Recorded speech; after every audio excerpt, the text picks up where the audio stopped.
வருஷத்திலே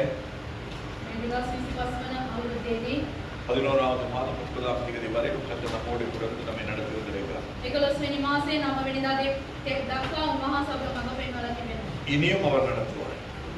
තවවෙනතුරු උන්වහන්සේ මඟ පෙන්වයි. ஹalleluya. ஹalleluya. அப்படிங்களா? විශ්වාස කරනවාද?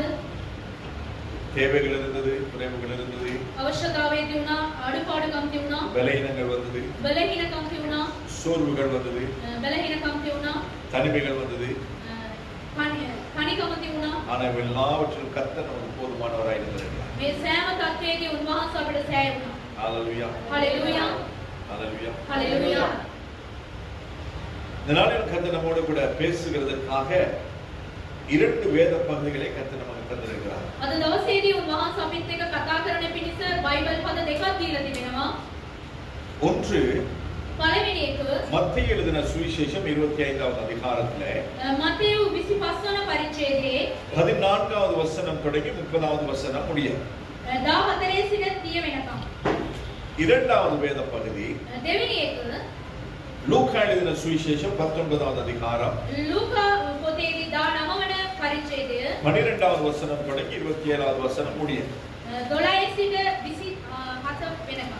அப்ப இந்த 2 வேத பகுதிகளிலும் මේ බයිබල් පද දෙකේම ஒன்று போன்ற ஒரு சம்பவத்தை தேவனுடைய ஆவியானவர் நமக்கு எழுதி கொடுத்திருக்கிறார். එක සමාන පදවල් ආත්මයන්න් වහන්සේ අපට ලියලා දීලා තිබෙනවා. அதை குறித்து இந்த நாளிலே கர்த்தர் நமக்கு விளங்கச் செய்வாராக. ඒ ගැන ආත්මයන්න් වහන්සේ අපිට අවිල්ලා පැහැදිලි කරයි. ஏகாயத்தமா இருக்கும். අහන්න ලෑස්තිව ඉන්නවද? மாறாயத்தமா இருக்கும். වෙනස් වෙන්න අපි සූදානම්ව සිටිනවද? அதான் முக்கியம். ඒක තමයි වැදගත්. கேட்கிறவர்களாய் மாத்திரமல்ல அதன்படி செய்கிறவர்களாய் இருங்கள் என்பதை வேதம் சொல்கிறது. අසන අය පමණක් නෙමෙයි ඒ ගැන පිළිපදින අය වෙනස් වෙයාලයි කියලා තමයි බයිබලයේ அப்ப இந்த 2 வேத பகுதிகளை நான் சுருக்கமாய் உங்களுக்கு நான் சொல்கிறேன். வீட்டிலே போய் விரிவாய் வாசித்து பாருங்க. මේක ඇවිල්ලා මම ඇවිල්ලා කෙටියෙන් කියනවා ඔයගොල්ලෝ ගෙදර ගිහිල්ලා ඉතාල පැහැදිලිව ඒක කියලා ඔයගොල්ලන් තේරුම් අරගන්න. மத்தேயு 25வது அதிகாரத்தின் அந்த 14 தொடங்கி இருக்கிற அந்த வேத பகுதியிலே මතේයු 25 වන පරිච්ඡේදයේදී 14 පටන් 30 වෙනකම් කියනවා ওই බයිබල් පදවල 14வது வசனத்திலே நாங்கள் இப்படியாய் வாசிக்கிறோம். 14 වන පදයේදී අපි මෙන්න මෙසේ බලනවා. பரலோக ராஜ்யம் பிரதேசத்துக்கு பிரயாணமாய் போகிற ஒரு மனுஷன் ස්වර්ග රාජ්‍යයට යනවා මේ මාර්ගයේ මිනිසෙක් தன் ஊழியக்காரரை அழைத்து තමන්ගේ සේවකයාව කැඳවලා தன் ஆஸ்திகளை அவர்கள் வசமாய் ஒப்பு கொடுத்தது போல இருக்கிறது. තමන්ගේ වස්තු සියල්ලම ඇවිල්ලා අනිත් අයට බාර දෙන්න එකට ඒක සසඳන පරිදි තිබෙනවා. பரலோக ராஜ்யம் பிரதேசத்துக்கு பிரயாணமாய் போகிற ஒரு மனுஷனுக்கு ஒப்பாய் இருக்கிறது. ස්වර්ග රාජ්‍යයට ඇවිල්ලා ස්වර්ග රාජ්‍යයට යනවා මේ මිනිසෙක්ට ඇවිල්ලා සමානව තිබෙනවා. 2025 வருஷங்களுக்கு முன்பதாக 2025 අවුරුද්දකට කලින් என் ஆண்டவராய் இயேசு கிறிஸ்து இந்த பூமியிலே வந்து பிறந்து வாழ்ந்து மரித்து මාගේ දෙවියන් වහන්සේ වූ යේසුස් වහන්සේ ඇවිල්ලා මේ පොළොවට ඇවිල්ලා ජීවත් වෙලා මැරිලා அடக்கம் செய்யப்பட்டு 3வது நாள் உயிர்த்தெழுந்து 40 நாட்கள் உலகிலே வாழ்ந்து மறுபடியும் பரலோகத்துக்கு ஏறிச்சிட்டார். එයා භූමදාන කලයින් පස්සේ උන්වහන්සේ ඇවිල්ලා නැවත නැගිටලා උන්වහන්සේ දවස් 40ක් මේ පොළොවේ ඉඳලා දවස් 50 උන්වහන්සේ ස්වර්ග රාජ්‍යයට ගියා. அதுக்கு போகும்பொழுது ஆண்டவர் சொன்னார் நான் மறுபடியும் வருவேன். ඒක ගියන් පස්සේ උන්වහන්සේ කිව්වා නැවත වතාවක් මම මේ පොළොවට එනවායි කියලා. அவருடைய வருகையை சபை எதிர்பார்த்திருக்கிறது. මේ උන්වහන්සේගේ ඊම සභාව ඇවිල්ලා බලා සිටිනවා. நம்முடைய சபை எதிர்பார்க்கிறது. අපේ සභාව ඇවිල්ලා බලාපොරොත්තු நான் වෙනවා. எதிர்பார்க்கிறேன். මම බලාපොරොත්තු ஆண்டவர் වෙනවා. சீக்கிரமாய் வருவார். උන්වහන්සේ ඉතා ඉක්මනට එනවා. உலகத்திலே எல்லாம் அதற்கேற்ற எல்லா காரியங்களும் நடந்து கொண்டிருக்கிறது. මේ ලෝකයට ඇවිල්ලා ඒකට කාරණා සියලු දේවල් ඇවිල්ලා ඉස්ස ஆனால் වෙනවා. நம்முடைய கவனத்திலே அல்லது நம்முடைய சிந்தையிலே ஆண்டவர் இப்போ வரமாட்டார் என்ற ஒரு எண்ணம் இருக்கலாம். අපේ සිතුවිල්ල ඇවිල්ලා ඉක්මනට දෙවියන් වහන්සේ එන්නේ නැහැ කියලා බලාපොරොත්තුවක් තිබෙනවා. நம்முடைய எண்ணம் எதுவாக இருந்தாலும் பிதாவாகிய தேவன் எப்பொழுது இயேசு கிறிஸ்துவை அனுப்புகிறாரோ அப்பொழுது அவர் வருவார். අපේ සිතුවිල්ල කුමක් වුණත් පියාණන් වහන්සේ යේසුස් වහන්සේ කොයි වෙලාවට යවනවද ඒ වෙලාවට උන්වහන්සේ. அப்ப இந்த பரலோகம் போகிறதான அந்த மனுஷன் அந்த பிரதேசத்துக்கு போகிற அந்த மனுஷன் என்ன செய்கிறார்? මේ ස්වර්ග රාජ්‍යයට යනවා මේ මනුෂ්‍ය මොනවද කරන්නේ? தன் ஊழியக்காரர்களை அழைத்து தன்னுடைய ஆஸ்திகளை அவர்களுக்கு வசமாய் கொடுக்கிறார். තන් දාසිකයන්ව කැඳවලා තමන්ගේ වස්තු සියල්ලම යාට බාර දෙනවා. என்னது கொடுக்கிறார்? මොනවද දෙන්නේ?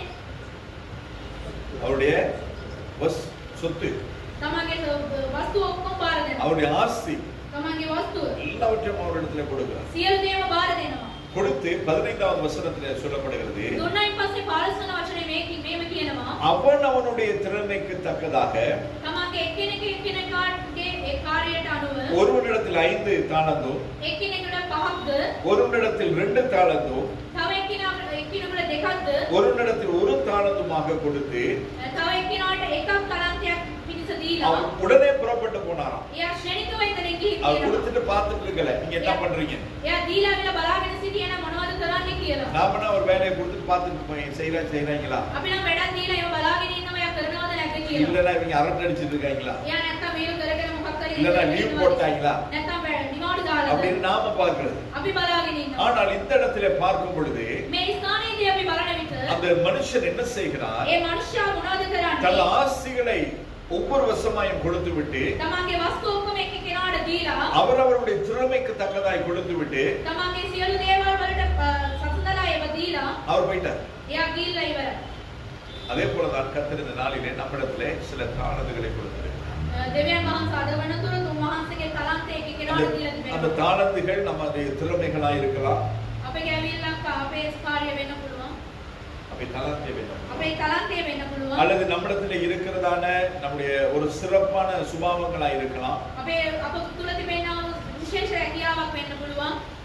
எதுவாயும் இருக்கலாம்.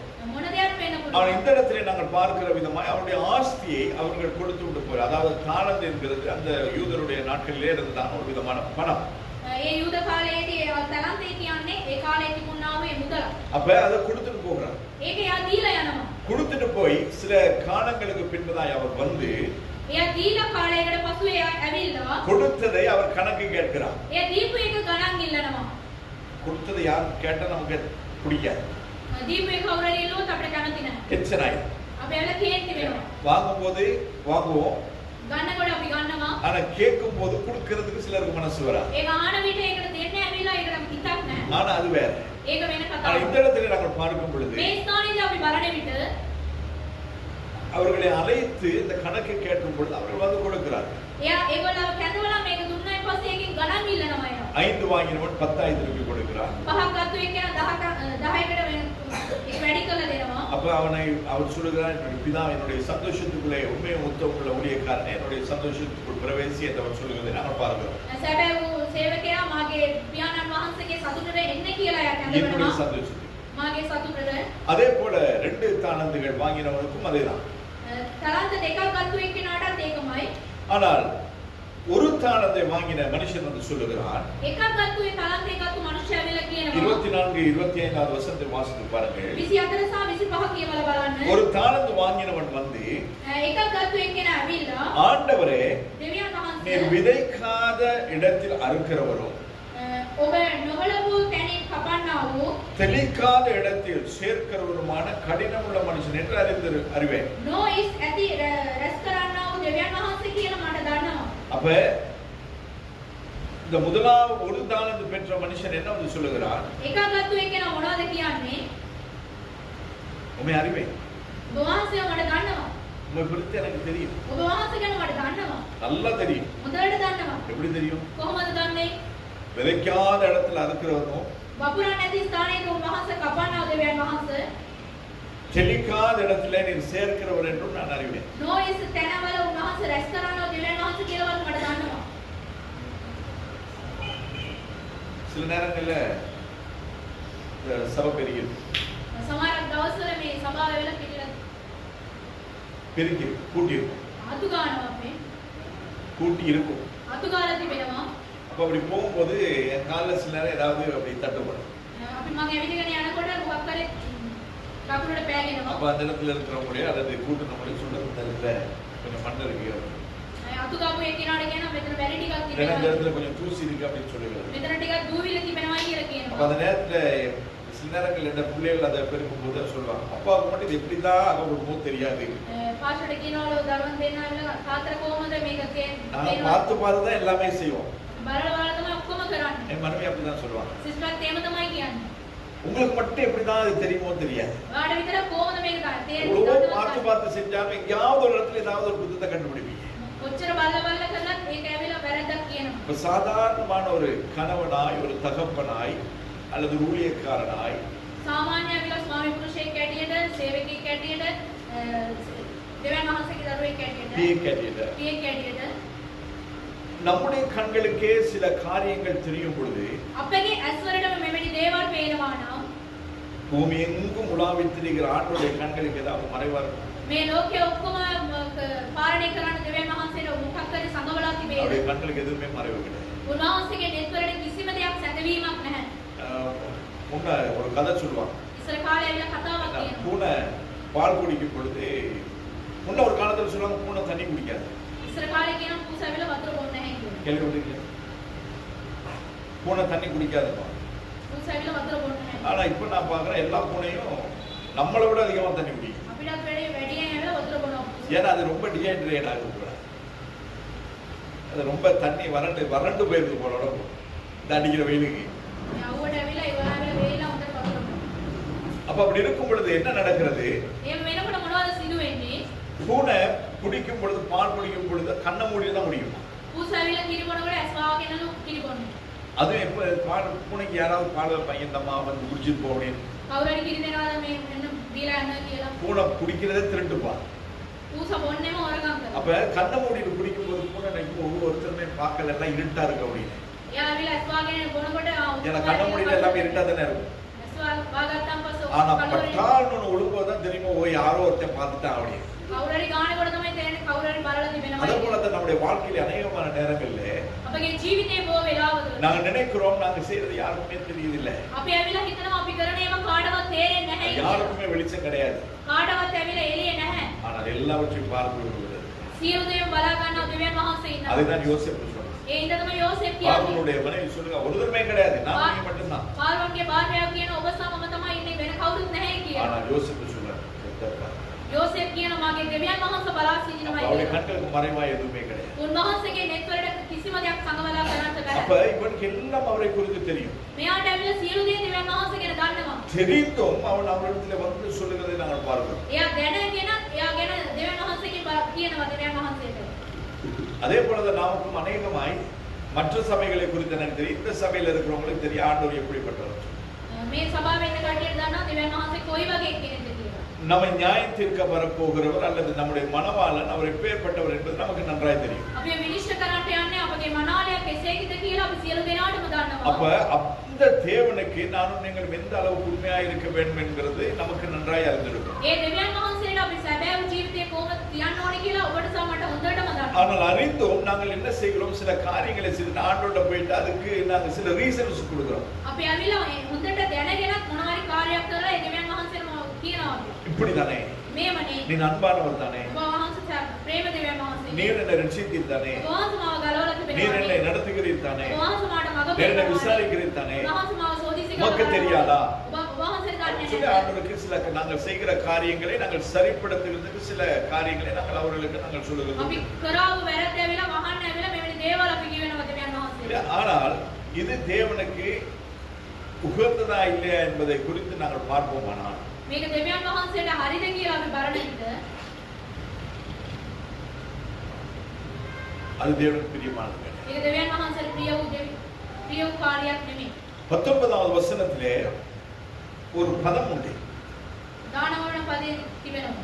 வெகு காலமான பின்பு බොහෝ කලකට පසු. அதாவது அந்த ஆஸ்திகளை தாளந்தை தன்னுடைய வேலைக்காரருக்கு அவர் கொடுத்துட்டு போயிட்டு வெகு காலமான பின்பு தான் வராரு. ඒ තලන්ත ඔක්කොම තමන්ගේ දාසයාට දීලා බොහෝ කාලයකට පස්සේ තමයි දෙවියන් වහන්සේ එන්නේ. ஆண்டவர் பரலோகத்துக்கு போகும்போது சொன்னா நான் போயிட்டு நான் வர்றேன்.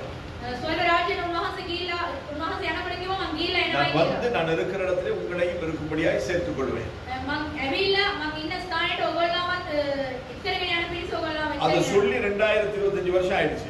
එහෙම කියලා ඇවිල්ලා අවුරුදු 2025ක් වෙලා. ஆனா இன்னும் ஆண்டவர் வரல. එනමුත් උන්වහන්සේ තාම அதனால ඇවිල්ලා நாம் என்ன செய்கிறோம் என்ன நினைக்கிறோம்? අපි මොනවද කරන්නේ අපි මොනවද සිතන්නේ? ஆண்டவர் இப்பவே வர மாட்டாரு. උන්වහන්සේ දැම්ම එන්නේ නැහැ. அவர் வாரத்துக்கு இன்னும் நாட்கள் ஆகும். උන්වහන්සේ එන්න ඇවිල්ලා තවත් කාලයක් තිබෙනවා. உண்மைதான். ඇත්ත තමයි. வரலாம் வராமல் போகலாம் அல்லது இன்னும் காலம் தாமதிக்கலாம். එන්න පුළුවන් එන්න නැති වෙන්න පුළුවන් තවත් කාලයක් තිබෙන්න පුළුවන්. ஆனால் அது எது எப்படி ஆனாலும் මොනවා කුමක් වුණත් அவர் சீக்கிரமாய் வருவார். උන්වහන්සේ ඉතා ඉක්මනට එනවා. ஆனால் அவர் வரும் பொழுது උන්වහන්සේ එන විට அவருடைய வருகையிலே போவதற்கு சபையாகிய நானும் நீங்களும் ஆயத்தமாய் இருக்கிறோம் என்கிறதுதான் கேள்வி. උන්වහන්සේ එන විට ඇවිල්ලා සභාව වුණා ඔබ සමම ඇවිල්ලා සූදානම්ව ඉන්නේ එක තමයි ප්‍රශ්නේ. ஏன் வெகு காலமாய் ஆகியும் ஆண்டவர் வரவில்லை என்பதற்கு காரணம் உண்டு. அதை நான் பின்பதாய் சொல்லுகிறேன். බොහෝ කලකට පස්සේ උන්වහන්සේ ඇයි ඇවිල්ලා නැහැ කියන එක මම ஆனால் அவர் வருகிறது வெகு காலமாய் ஆகிறதுனாலே උන්වහන්සේ එන්නට බොහෝ කාලයක් ගියන් நாம் என்ன நினைக்கிறோம், ஆண்டவர் இப்பவே வர மாட்டார். අපි සිතනවා දැන් උන්වහන්සේ එන්නේ නැහැ කියලා. ஆண்டவர் வர மாட்டார் உண்மை. උන්වහන්සේ එන්න இந்த දෙන්නේ வாரத்துக்கு இன்னும் கொஞ்சம் நாள் ஆகும்னு சொல்லுவோமே. තව ටික දවසක් යයි කියලා කියමුකෝ. இப்ப நமக்கு எத்தனை வயசு? අපිට දැන් වයස කීයද? உங்க வயசு உங்களுக்கு தெரியும். ඔයගොල්ලන්ගේ වයස ඔයගොල්ලන්ට දන්නවා. சில வயசுக்கு என்ன சொல்லுவாங்க, ஆண்கள் கிட்ட சம்பளத்தையும் பெண்கள் கிட்ட வயசுக்கே கேட்க கூடாது. පිරිමි කට්ටියගෙන් පඩියවත් ගෑනු කට්ටියගෙන් ඇවිල්ලා වයසවත් අහන්න එපා කියලා. இன்னைக்கு யார்கிட்டயும் எதையும் கேட்க முடியாது. එංගල කාගෙන්වත් මොනවත් අහන්න බෑ. ஏன் அப்படிதான் இன்னைக்கு இருக்கிறாப்ல காலம். දැන් කාලේ ඒව තමයි තිබෙන්නේ. ஏன் சொன்னா ஒவ்வொருக்கும் ஒவ்வொரு க்ரீம் வச்சிருக்காங்க.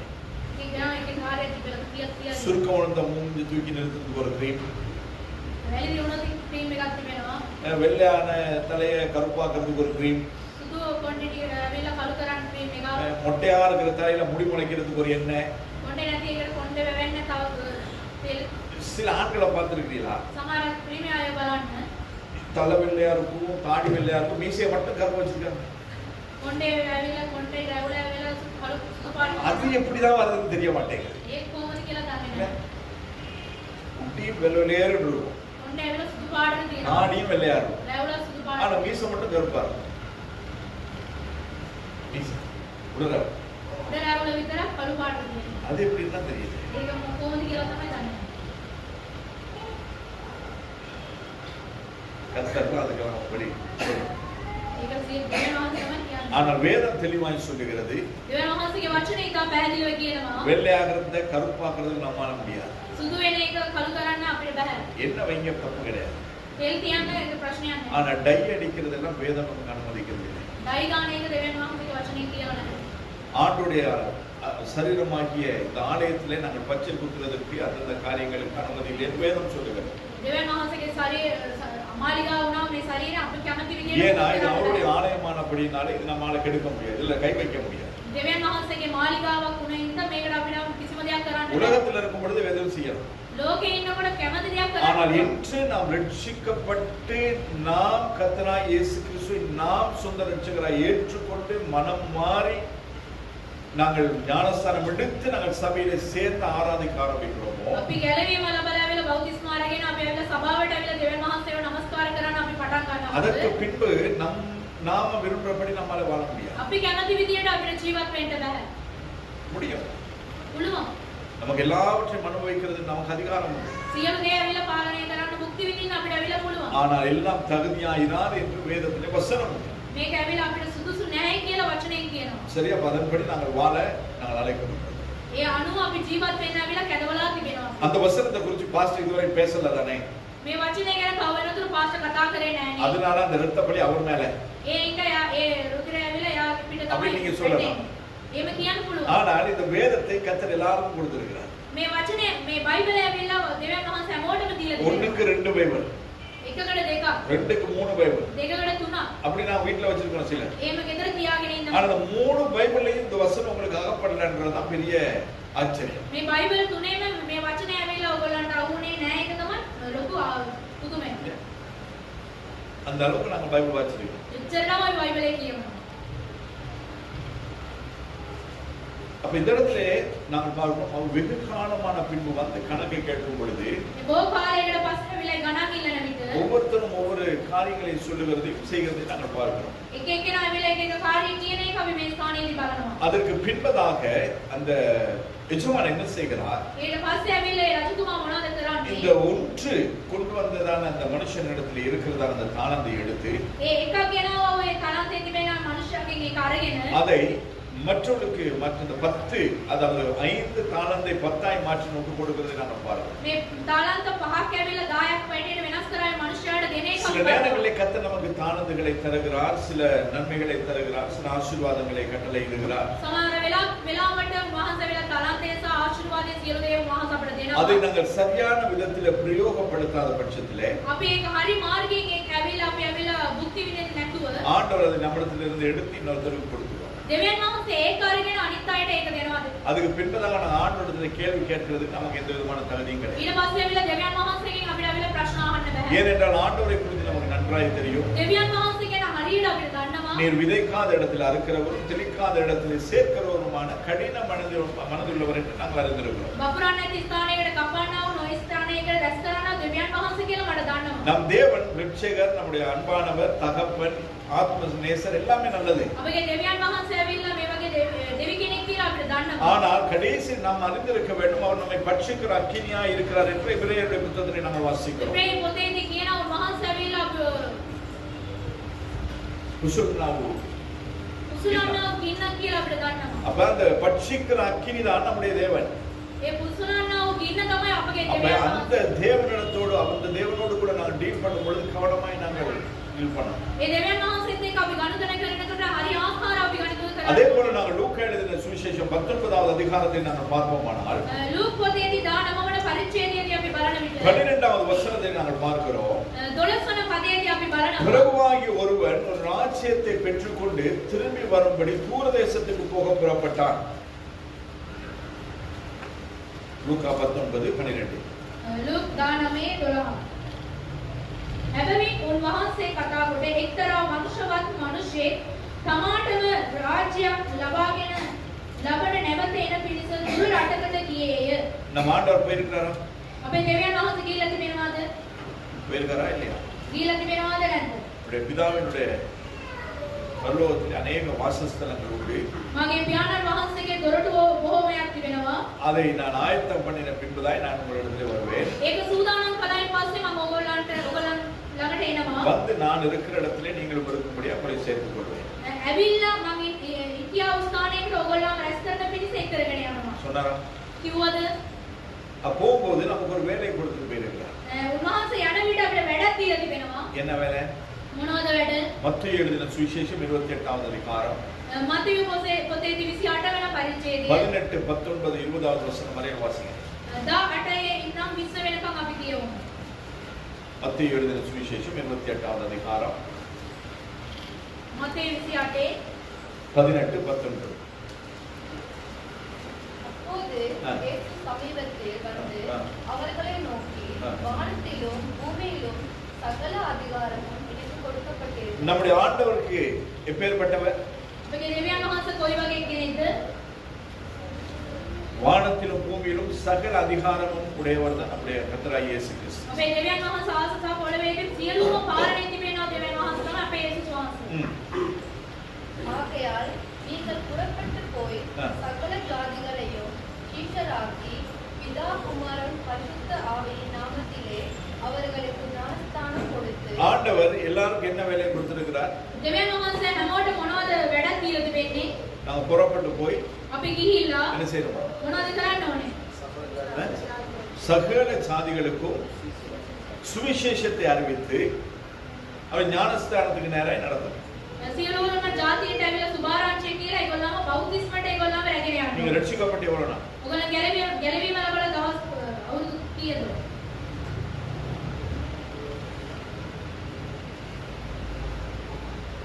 ரட்சிக்கப்பட்ட நாள்ல இருந்து இன்னைக்கு வரை நீங்க எங்கேயாவது வெளியில போயிருக்கீங்களா? எங்கேயுமே போகலையா? ගැලවීම ලබන දවසේ ඉඳලා අද වෙනතුරු එළියට ගිහිල්ලාම නැද්ද? அப்ப வெளியில கிளம்பி போயிருந்தா එළියට ගිහිල්ලා තිබෙනවා නම් நீங்க எத்தனை பேருக்கு சுவிசேஷம் சொன்னீங்க? ඊනෙකට සුභාරංචිය කියලා තිබෙනවාද? நான் கேட்கல, நான் சொல்லவும் இல்லை. මම යුවේ නැහැ. මම කියක් කිව්වේ ஆண்டு නැහැ. வேதம் சொல்லுகிறது. දෙවියන් වහන්සේගේ වචනේ කියනවා. அவர் பரலோகம் போகும்போது நமக்கு ஒரு வேலை கொடுத்துட்டு போன வேலையை குறித்து சொல்லுகிறது. උන්වහන්සේ ස්වර්ග රාජ්‍යයට ගියයින් පස්සේ උන්වහන්සේට වැඩක් දීලා ඒක ගැන කියනවා. ரட்சிக்கப்படாதவங்களுக்கு ஆண்டவர் கொடுக்கல. මේ ගැලවීම නොලබපු කට්ටියට නෙමෙයි. ரட்சிக்கப்பட்டவங்களுக்கு ஆண்டவர் கொடுத்திருக்கிறார். ගැලවීම ලබපු කට්ටියට කියනවා. எத்தனை அந்நிய மதத்தவர்களை நீங்கள் நாளைக்கு சந்திக்கிறீங்க? අන්‍ය ජාතීන්ව කී දෙනෙක්ව අපි ඇවිල්ලා හම්බ சரி, டெய்லி சந்திக்கிறவங்களை விட்டுருக்கு. හැමදාම හම්බ වෙන එක අතාරින්න. நீங்க எத்தனை பேர் ஒரு கம்பெனில ஒரு வருஷம் வேலை செய்றீங்க? කම්පැනි එකේ අවුරුද්දක් වැඩ කරන්නේ. ஒரு வருஷம் வேலை செய்றீங்க. අවුරුද්දක් වැඩ කරන කට්ටිය. யாருக்கும் வேலை இல்லையோ, என்ன வெட்டியா தான் இருக்கிறீங்களோ? அப்ப இந்த ஒரு வருஷம் வேலை செய்யற நேரத்துல මේ අවුරුද්දක් වැඩ කරන මේ කාලය තුල 52 நாள் 365 நாள் දවස් 365 365 நாள்ல දවස් 365 5 நாட்கள் வேலைக்கு போறீங்கன்னு வச்சுக்கலாம் உதாரணம். උදාහරණයට අවිල දවස් 5ක් වැඩට යනවා. அப்ப 104 நாட்கள் 104 දවසක් லீவ். නිවාඩු. அது போக இன்னொரு 30 நாள் லீவ். ඊට පස්සේ අවිල දවස් 30ක් නිවාඩු. அப்ப 104 30 எவ்வளவு? 30 என்ன? சாரி 30 இல்ல 12. 12 போய. දවස් 12ක් පොය. அந்த போய சில சனிக்கிழமை வரலாம், ஞாயிற்றுக்கிழமை வரலாம். සෙනසුරාදා වෙන්න පුළුවන්, ඊට වෙන්න. சரி, எது இப்போ வந்தாலும் பரவாயில்ல, உங்களுக்கு ஒரு 12 நாள் உங்களுக்கு எக்ஸ்ட்ரா நாங்க தரோம். දවස් 12ක් ඇවිලා නිවාඩු. சரியா? அப்ப 104 நாட்கள் பிளஸ் 12 நாள் எவ்வளவு? 114. அப்ப 365ல 116 போனா மிச்சம் எவ்வளவு?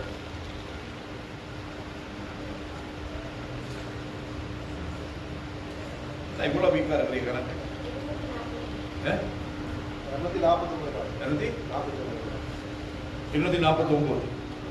சரி, 200 நாள் வச்சுக்கோமே. இன்னொரு 40 நாள் உங்களுக்கு அங்க இங்கே சிக் லீவ், ஆனுவல் கேஷுவல் இதெல்லாம் போயிட்டு இன்னொரு 40 போட்டு இன்னொரு 240. சரியா? அப்ப 240 நாட்கள் 240 දවස් நீங்க ஒரு ஸ்தானத்துல வேலை செய்திருக்கிறீங்க.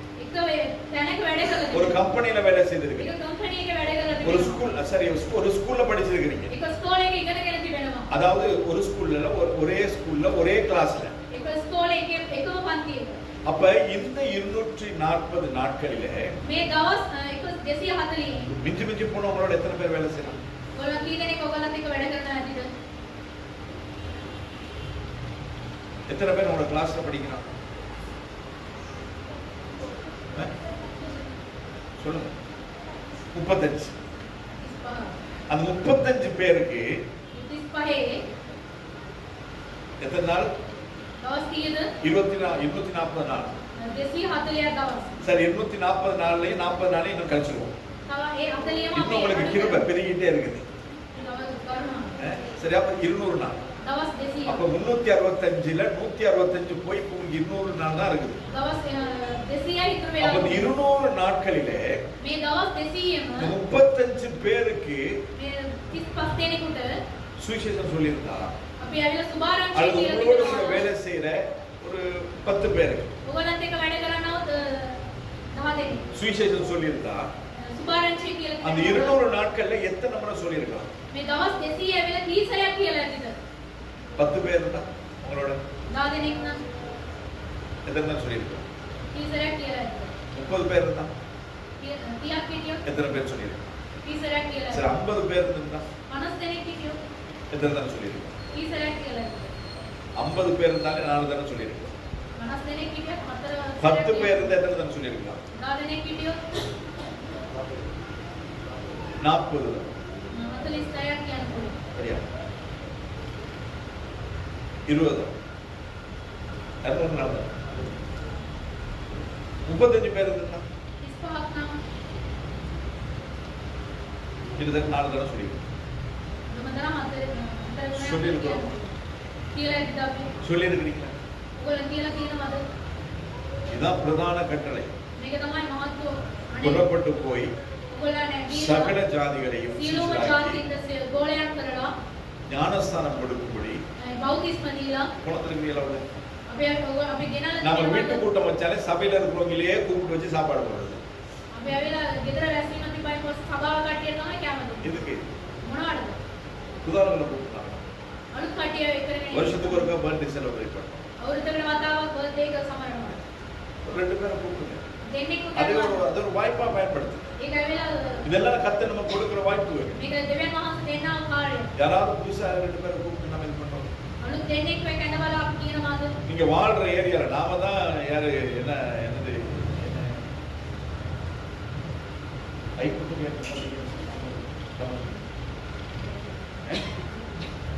ஐக்கியம் ஜிப்சிஸ் நாடோடி. நாம என்ன நாடோடிய? අපි ඇවිල්ලා අයිකොන්ටද. அதாவது நாங்க இந்த வருஷம் ஒரு இடத்துல இருப்போம், வார வருஷம் ஒரு இடத்துல இருப்போம்.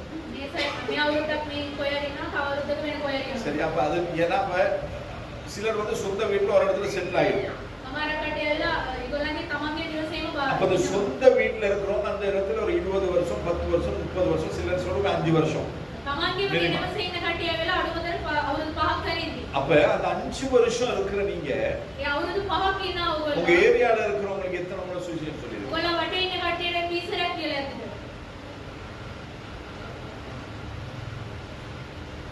ஆண்டவர் வந்து கேட்பாரு. දෙවියන් වහන්සේ ඇවිල්ලා අහනවා ඒ වෙලාවට நான் கேட்க போறது உங்களுக்கு நான் இப்போ அட்வான்ஸா சொல்றேன். උන්වහන්සේ ආන එක මම දැම්ම කියන්න. 1920 வருஷங்களிலே 1920 දී ஜேம்ஸ் பாண்ட் நாட் 7 அப்படின்னு ஒரு இது ஒன்று வரும். பார்த்துருக்கீங்களா? ඔය එකක් கண்ணோட இருப்பார். ஏன் மாதிரிலாம் அது நல்லா அழகான ஆள். වක්වස් එකේ ආயிනවා. அப்ப அவர் தான் ஜேம்ஸ் பாண்ட். அதனால அவரோட படம் வந்து ஆளுக்கால் போய் இன்னைக்கு விஜயோட படம் பார்க்குற மாதிரி அன்னைக்கு அவரோட படம் பார்க்க ஓடிவேன். දැන් විජේගේ ෆිල්ම් එක බලනවා වගේ යාගේ එක බලන්න ඕන. பெல்ட்ல இருந்து என்ன எடுப்பாரு? බෙල්ට් එකේ ඉඳන් ஏதோ எடுப்பாரு. මොනවාරි ගන්නවා. வாட்ச்ல இருந்து ஏதோ எடுப்பாரு. වච් එකේ ඉඳන් சப்பாத்துல இருந்து ஏதோ எடுப்பாரு. සපත්තුවේ මොනවාරි ගන්නවා. இன்னைக்கு பேட்மேன் தான் பாத்தீங்கன்னு சொன்னா உள்ள போட வேண்டிய ஜட்டியை வெளியே போடுறாங்க. බැට්මෑන් ඇතුලේ දාන කොහොම එළියට දානවා. இல்லையா? அது வேற. ඒක වෙන කතාවක්. இல்லையா? அது மாதிரி நம்ம பிள்ளைங்க இதுவரை போடாம இருக்கிறத குடிச்சில கத்தருக்கு சோதனை பண்றோம். මේ දරුවෝ ඉන්න දාන්න නැති එක ගැන දෙවියන් වහන්සේට ස්තුතිමත් වෙනවා. அடுத்த ஃபேஷன் வரும்போது தெரியல அப்படி போட்டுட்டு போறது. ෆැෂන් එකක් ඉදන්න එහෙම දාගෙන. இது கொஞ்ச நாளைக்கு முன்பதாக நான் சொன்னேன், ஏன்டா இவ்வளவு டைட்டா போடுறீங்க, கொஞ்சம் லூசா போடுங்கன்னு சொல்லி முத்த ஈஸ்வரனுக்கு சொன்னேன். උතුරට පාෂේ තෝල ටයිට් එක දාන්න එපා ටිකක් ලූස් එක දාන්න. எவ்வளவு நாள் சொன்னாலும் போயிட்டு குடுக்கிறது காலுக்கு வந்து ஷாப்பிங் பேக்கை போட்டு தான் போடணும் இல்ல. ෂොපින් බෑග් එක දාලා තමයි එහෙම දාන්න. ஏன்னா இல்லைன்னா கால் அந்த இதுக்குள்ள பூராது. ඒක ඇතුලට යන්නේ නැහැ. கலட்டும் போது ஷாப்பிங் பேக் போட்டு தான் கலட்டணும். ෂොපින් බෑග් එක දාලා තමයි இல்லைன்னா வராது. නැත්තම් එන්නේ නැහැ. ஆனா இன்னைக்கு பாத்தீங்கன்னு சொன்னா அவரே பெருசா போட்டு போறாரு. දැන් බලනකොට යාම ලොකුවට දානවා. அப்ப நான் பார்த்து சொன்னேன், இதே தானே அன்னைக்கு நான் சொன்னேன். ඒක තමයි මම එදාම කියලා. அன்னைக்கு போடும்போது அது என்னது, அது ஃபேஷனா. ඒ කාලේ දානකොට ඒක ෆැෂන්. இன்னைக்கு வந்து இது எங்க அப்பா போட்டது என்ன, எலிஃபண்ட் பேண்ட்னு ஒன்று போட்டாங்க பாத்தீங்களா? அதே நேரத்தில் ஒரு கொலர் வச்சிருப்பாங்க முன்னே, அந்த கொலர் வந்து காத்தடிச்சுன்னா அப்படி பறந்துகிட்டு இருக்கும் மேல.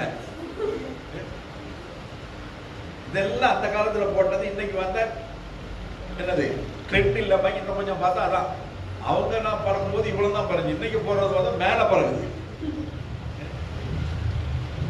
நீங்களாம் என்ன சொன்னா எப்படிதான் திருத்துறதுன்னு தெரியல. அப்ப நான் என்ன சொல்ல வருகிறேன், මම මොනවද කියන්න ඉන්නේ?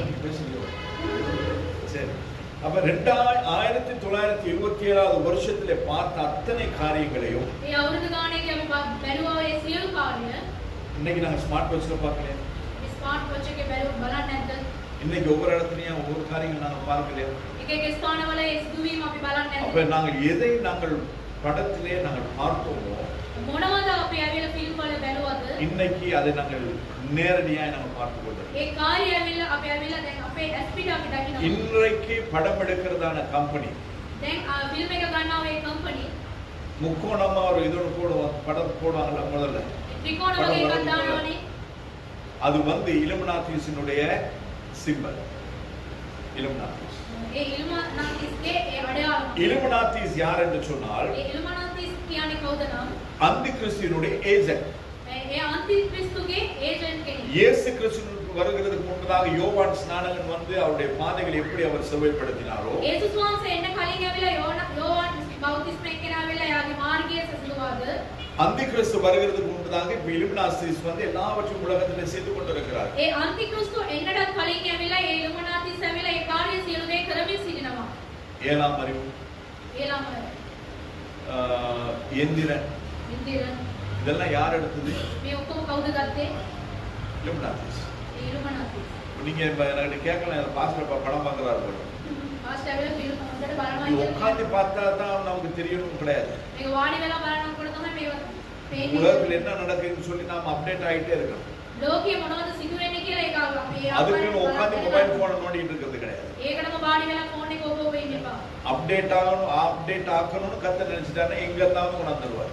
උන්වහන්සේ සියලු දේ අප්ඩේට් කරනවා උන්වහන්සේ அப்ப ஆண்டவர் சொல்லிட்டு போன காரியங்கள் அவ்வளவு பூமியில நடந்து கொண்டிருக்கு. දෙවියන් වහන්සේ කියපු දේවල් ඔක්කොම මේ පොළවේ සිදුවීම. அப்ப நம்மோட கூட ஒரு வருஷம் 200 நாட்கள் ஒரு மனுஷனோட கூட நாங்கள் வேலை செய்து நாங்கள் ஒரு முறையாகவும் ஆண்டவரை குறித்து நாங்கள் சொல்லவில்லை என்றால் අවුරුද්දේ දවස් 200ක් ඇවිල්ලා එක ස්ථානයක වැඩ කරන එක මිනිහෙකුට එක සැරයක් අපි දෙවියන් உங்களோட கூட சேர்ந்து வேலை செய்கிறவர்கள் உங்களோட கூட சேர்ந்து படிக்கிறவர்கள் நரகத்துக்கு போவார்களானால் අපිත් එක්ක වැඩ කරන අපිත් එක්ක ඇවිල්ලා ඉස්කෝලේ ඉන්නා වූ ඒ කට්ටිය ඇවිල්ලා නිරේට යනවා அந்த නම් இரத்த பழியை கர்த்தர் உங்களிடத்துல கேட்பார். ඒකේ දනුව மேல උන්වහන්සේ ඇවිල්ලා අපෙන් ඉල්ලනවා. ஏன்னா ஆண்டவர் சொல்லிட்டு போயிருக்கார். උන්වහන්සේ කියලා ගිහිල්ලා තිබෙනවා. புறப்பட்டு போங்க. ඔයගොල්ලෝ යන්න. டெய்லி காலையில எழும்பிட்டு ஹேண்ட் பேக் ஒண்ணு சாப்பாடு போட்டுறோம்னு தூக்கிட்டு நான் போயிட்டு தான் இருக்கோம். හැමදාම ඇවිල්ලා හෑන්ඩ් බෑග් එකයි කෑන් බාස්කට් එකයි අවුස්සගෙන பத்தாளுக்கு ஒண்ணா உட்கார்ந்து எல்லாம் ஷேர் பண்ணி வேற சாப்பிடுறோம். අපි ඔක්කොම එකතු වෙලා තමයි කෑම කන්නේ. நீ எங்கடி வாங்குனே? මේ කොහෙන්ද நீ ගත්තේ? எங்கடி வாங்குனே? මේ කොහෙන්ද ගත්තේ? காதுல இருந்து கால் வரையும் நோண்டுறது. කනේ ඉඳලා කකුල වෙනකන් ආර ආනවා. இல்லையா? இது கியூடெக்ஸ் சொல்ற நல்லா. මේ කියුටෙක්ස් එක ඔයාලට இந்த හරියට. போட்டுருக்கு நீங்க செருப்புக்கு இது மேட்சா இல்ல. මේ සරපුවට මේක හරියක් නැහැ. அவங்க சொல்லுவாங்க ஆமா நேத்து கல்யாணத்துக்கு போயிட்டு அப்படியே வந்துட்டேன். වෙඩින් එකට ගිහිල්ලා එහෙම இதெல்லாம் உனக்கு பேச டைம் இருக்குல்ல? මේ ඔක්කොම කතා කරන්න அது වෙලාවක් இப்ப சாப்பிடுற நேரத்துல. මේක කන වෙලාවට. நல்லா உங்களுக்கு எக்ஸ்ட்ரா கண்டில்ல. எக்ஸ்ட்ரா கண்டில்ல. அதுனா உள்ள போட்டு பார்த்து உள்ள போட்டு கொஞ்சம் சரியில்லை. அப்படி போய். அப்ப இதெல்லாம் பார்த்து பேச நமக்கு டைம் இருக்கு இல்லையா? මේ ඔක්කොම බලලා අපිට කතා කරන්න වෙලාවක් තිබෙනවා. ஆனால் பேச வேண்டியது நாங்கள் பேசாமல் இருக்கிறோம். කතා කරන්න ඕන ඒක අපි කතා நான் කරන්නේ. உலகத்தாரை குறித்து பேசவில்லை, ரட்சிக்கப்பட்டு கர்த்தரை ஆராதிக்கிற சபையில் அமர்ந்திருக்கிற உங்களோட கூட நான் பேசுகிறேன். ලෝකයේ කට්ටිය ගැන නෙමෙයි මම කතා කරන්නේ දෙවියන් වහන්සේව දැනගෙන සභාවේ ஆண்டவர் නමස්කාර உங்களோடு කරන என்னோடு கூட කතා பேசிக் கொண்டிருக்கிறார். දෙවියන් වහන්සේ ඔබ සහ මගෙන් කතා කරමින් සිටිනවා. ஆண்டவர் சொல்லுகிறார் போய் அவருக்கு ஞானஸ்தானம் கொடுத்து சபையை கூட்டிட்டு வா. දෙවියන් වහන්සේ කියනවා ඒගොල්ලන්ට බෞතිස්ම ගිහිල්ලා ඒගොල්ලන්ව அதுக்கு සභාවට பிறகு என்ன ගෙනගෙන சொல்லுகிறாரு? ඊට පස්සේ මොනවද කියන්නේ? வசிக்கமா புத்தகத்துல வசி அவங்க போயிட்டாங்க எங்கேயோ. நான் உங்களுக்கு ஆ. கட்டளையிட்ட யாவையும் ஆ. அவர்கள் கைக்கொள்ளும்படி அவர்களுக்கு உபதேசம் பண்ணுங்கள். என்ன செய்யணுமா? මොනවද කරන්න ඕනේ? நான் கட்டளையிட்ட யாவையோ මා නුඹලා විසින් නුඹලාට අනකල සියලු දේ அவர்கள் கை கொள்ளும்படிக்கு ඒගොල්ලෝ පිළිපදින පිණිස உபதேசம் பண்ணுங்க. උගන්වා කරලා உபதேசம் பண்ண முடியுமா? අපිට උගන්වන්න පුළුවන්ද? முடிஞ்ச சபையில ஒன்று அனுப்பிடுவாங்க. පුළුවන් නම් සභාවේ ඒගොල්ලෝ එළවල දාන්න. என்னது பேச வேண்டிய நேரத்தில் பேசுறது இல்லை. அவங்களை பத்தி பேசுறது, இவங்களை பத்தி பேசுறது, அவங்க சொன்னாங்கன்றது, இவங்க சொன்னாங்கன்றது, இதே நம்ம குழப்பாயிடுச்சு. කතා කරන වෙලාවට අනුන් ගැන තමයි කියන්නේ ඉන්නේ. ஆனா பேச வேண்டியது நாங்க பேசுறது கிடையாது. කතා කරන ඕන දේවල් කතා කරන්නේ නැහැ. அதனால ஆண்டோட இந்த வார்த்தை ஒரு வாய் ஒரு வசனம் இருக்கிறது. ඒක තමයි දෙවියන් වහන්සේගේ වචනේ කියනවා. இந்த இரண்டாவது பகுதியிலே 20 அந்த லூக்கா எழுதின சுவிசேஷம் ලූකා පොතේදී 19வது அதிகாரம் 22வது வசனத்தை நான் வாசிக்கும் பொழுது ஒரு பதம் இருக்கிறது. 19:22 අපි කියවනකොට உன் வாய் சொல்லை கொண்டே உன்னை நியாயம் தீர்க்கிறேன் என்று சொல்லி அந்த எஜமான் சொல்லுகிறதை நாங்கள் பார்க்கிறோம். ඒ රජතුමා කියනවා තුමාගේ වචනයෙන්ම නුඹව මම විනිශ්චය කරනවායි කියලා. உன்னுடைய வாய் சொல்லை வைத்தே உன்னை நான் நியாயம் தீர்க்கிறேன். නුඹගේ වචනයම කියලාම නුඹව මම විනිශ්චය அப்ப කරනවා. நாங்க என்னத்தை பேசுகிறோம் என்கிறதை வைத்து கர்த்தர் நம்ம நியாயம் தீர்ப்பார் என்பதை மறந்து போக வேண்டாம். අපි කුමක්ද කතා කරන්නේ කියලා එක තියාගෙන උන්වහන්සේ ඇවිල්ලා අපිව විනිශ්චය சுவிசேஷம் කරනවා. சொல்றது கிடையாது, සුභාරංචි කියන්නේ නැහැ. சபை கலைச்சு வர்றது கிடையாது. සභාවට එක්කගෙන එන්නේ නැහැ. அடுத்தது நாங்க அவர்கள் கை கொள்ளும்படி உபதேசம் பண்றது கிடையாது. ඒගොල්ලෝ ඒවා පිළිපදින පිණිස ඒගොල්ලන්ට උගන්වන්නේ. அவர்கள் உபதேசம் பண்ணுங்க, அவர்கள் கை கொள்ளும்படிக்கு அவர்கள் உபதேசம் பண்ண வேண்டும். ஆனால் அந்த உபதேசம் முதலாவது நமக்கு நாங்கள் அதை உள்வாங்கி இருக்க வேண்டும். අපි ඒගොල්ලන් ඇවිල්ලා පිළිපදින පිණිස උගන්වන්න ඕනේ නම් ඒ පිළිපැදීම අපි තුල තිබෙන්න ඕනේ. இங்க உள்ள எல்லாருமே என்ன விட மன்னிக்கணும், ஆண்டவரை விட எல்லாருமே வேதம் தெரிஞ்சோம். දෙවියන් වහන්සේටත් වඩා හැමෝම ඇවිල්ලා දෙවියන් වචනේ அதனால කතා நம்ம யாரும் நோட்ஸ் எடுக்க வேண்டிய அவசியம் கிடையாது. කාටවත් ඇවිල්ලා නෝට්ස් ගන්න ඕනේ නැහැ. இந்த ஆள் பேசுறதெல்லாம் சரியா தான் பேசுவோம் அப்படின்ற என் மேல ஒரு நம்பிக்கை இல்லை. நாம என்ன பேசுனா நமக்கு என்ன அப்படின்ற ஒரு நிர்விசாரமும் தெரியாது. පාස්ටර් මොනවා කතා කරත් හරියට කතා කරනවා නැත්නම් පාස්ටර් මොනවා කරත් අපිට මොනවද කියන ඒකකුත් කියනවා. இது ரெண்டுல ஏதாவது ஒன்றா இருக்கும். මේ දෙකෙන්ම මොකක් හරි එකක් அதனாலதான் நாம அப்படியே வந்து உட்கார்ந்து இருந்துட்டு அப்படியே வர்றது அப்படியே போயிடும். මේ වාඩි වෙලා නම් ඒවම යනවා. அதுக்கு நீங்க கத்திருக்கணும். ඒකට දෙවියන් වහන්සේට ගණන් දෙන්න ඕනේ. வேதத்தின் ஆராய்ந்து பாருங்கள் என்று சொல்லுது. දෙවියන් වහන්සේගේ වචනය හොඳට සුදුසු කරලා அப்ப බලන්න. நான் பேசுறது எல்லாமே சரி கிடையாது. මම කතා කරන සියලු தேவ දේවල් ஆவியானவர் பேசினாலும் දෙවියන් වහන්සේගේ ආත්මයන් වහන්සේ பேசுகிற ஒரு மனுஷன் කතා කරන්නේ මිනිහෙක්. அவன் சரியாய் கர்த்தரால் நடத்தப்படவில்லை என்று சொன்னால் ඔව් ඒ වෙලාව හරි මාර්ගයෙන් දෙවියන් වහන්සේ තුල ගෙනියත් இந்த இடத்துல இருந்து துரு உபதேசங்கள் வருகிறதுக்கு வாய்ப்பு உண்டு. මේ ස්ථානයේ යන නපුරු උපදේශ ඇවිල්ලා ඉන්න පුළුවන්. அப்பதான் நீங்க சபைக்கு வரும் பொழுது நீங்க ஜெபம் பண்ணிட்டு வரணும். ඒ තමයි ඔයගොල්ලෝ සභාවට එන විට ඇවිල්ලා යාත්‍රා ஆண்டவரே இந்த කරලා நாளில் நீங்க பேசணும். පියාණනේ අද දවසේදී උන්වහන්සේ කතා කරන්න. பாஸ்டர் பேசக்கூடாது, පාස්ටර් කතා කරන්න. மனுஷன் பேசக்கூடாது. මනුෂ්‍ය කතා உங்க කරන්න. சத்தத்தை நான் கேட்கணும். ඔබ වහන්සේගේ සත්‍ය අහන්න ඕනේ. அப்படின்னு ஜெபம் பண்ணிட்டு வரணும். එහෙම කතා කරලා එන්න. ஆண்டவர் சொன்னது என்ன? மற்றவர்கள் கை கொள்ளும்படிக்கு நாங்கள் உபதேசம் பண்ண வேண்டும். අනිත් අය පිළිපදින පිණිස අපි උපදේශ දෙන්න ඕනේ. இது அப்ப ஆண்டவராகிய இயேசு கிறிஸ்து பரலோகம் போகும்பொழுது அவர் நமக்கு கொடுத்த வேலை தான் இது, பிரதான கட்டளை. උන්වහන්සේ ස්වර්ග රාජ්‍යයට යන්න කලින් ඇවිල්ලා උන්වහන්සේ අපිට මුලින් දුන්නා වූ ප්‍රධාන අනේ ඒක තමයි.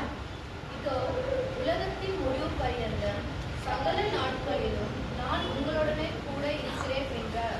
ஆண்டவர் இப்ப என்ன சொல்லி இருக்கிறாரு? උන්වහන්සේ මොනවද කියලා තියෙන්නේ? உலகத்தின் முடிவு பரியந்தம் சகல நாட்களிலும் நான் உங்களோடு கூட இருக்கிறேன். ලෝකාන්තමය දක්වා මම සෑම කල්මෙන් ඔබලා සමග ඉන්නවා. ஆண்டவர் யாரோட இருப்பாரா? උන්වහන්සේ කාත් එක්කද ඉන්නේ? யாரோட இருப்பாரு? කාත් එක්කද ඉන්නේ? இருக்க மாட்டார். ඉන්නේ නැහැ. கண்டிப்பா இருக்க மாட்டார். අනිවාර්යයෙන්ම ඉන්නේ නැහැ. ஏன் இருக்க மாட்டாரு? ඇයි උන්වහන්සේ ඉන්නේ නැත්තේ? முதலாவது செய்தானா இங்க இருப்பேன்னு சொல்லி இருக்கிறார். පළවෙනි එක කරොත් විතරයි උන්වහන්සේ අපිත් එක්ක புறப்பட்டு ඉන්නේ. சென்று අපි ඇවිල්ලා ගිහිල්ලා சுவிசேஷத்தை அறிவித்து සුභාරංචිය කියලා பிதாகுமாரன் பரிசுத்தாவினால ஞானஸ்நானம் எடுக்கும்படி அவர்களை நடத்தி පියාණන් වහන්සේගේ පුත්‍රයාණන් වහන්සේගේ நாமයෙන් ආත්මය இந்த உபதேசங்களை அவர்கள் கை கொள்ளும்படியாய் அவர்களை நாங்கள் நடத்த வேண்டும். මේ උපදේශ ඇවිල්ලා උන් පිළිපදින පිණිස ඔවුන්ට அப்படி උගන්වන්න. செய்யும் பொழுது உலகத்தின் முடிவு பரியந்தம் நான் உங்களோடு கூட இருப்பேன். එහෙම කරන විට උන්වහන්සේ ලෝක අන්තිම වෙනකම් උන්වහන්සේ අපිත් එක්ක அப்படி ඉන්නවා. இல்லைன்னா அந்த வசனம் ஒரு வசனம், එහෙම නැත්නම් මේ වචනේ නිකන් அந்த වචනයක් வசனத்துக்கும் පමණයි. எனக்கும் என் வாழ்க்கைக்கும் சம்பந்தமே கிடையாது.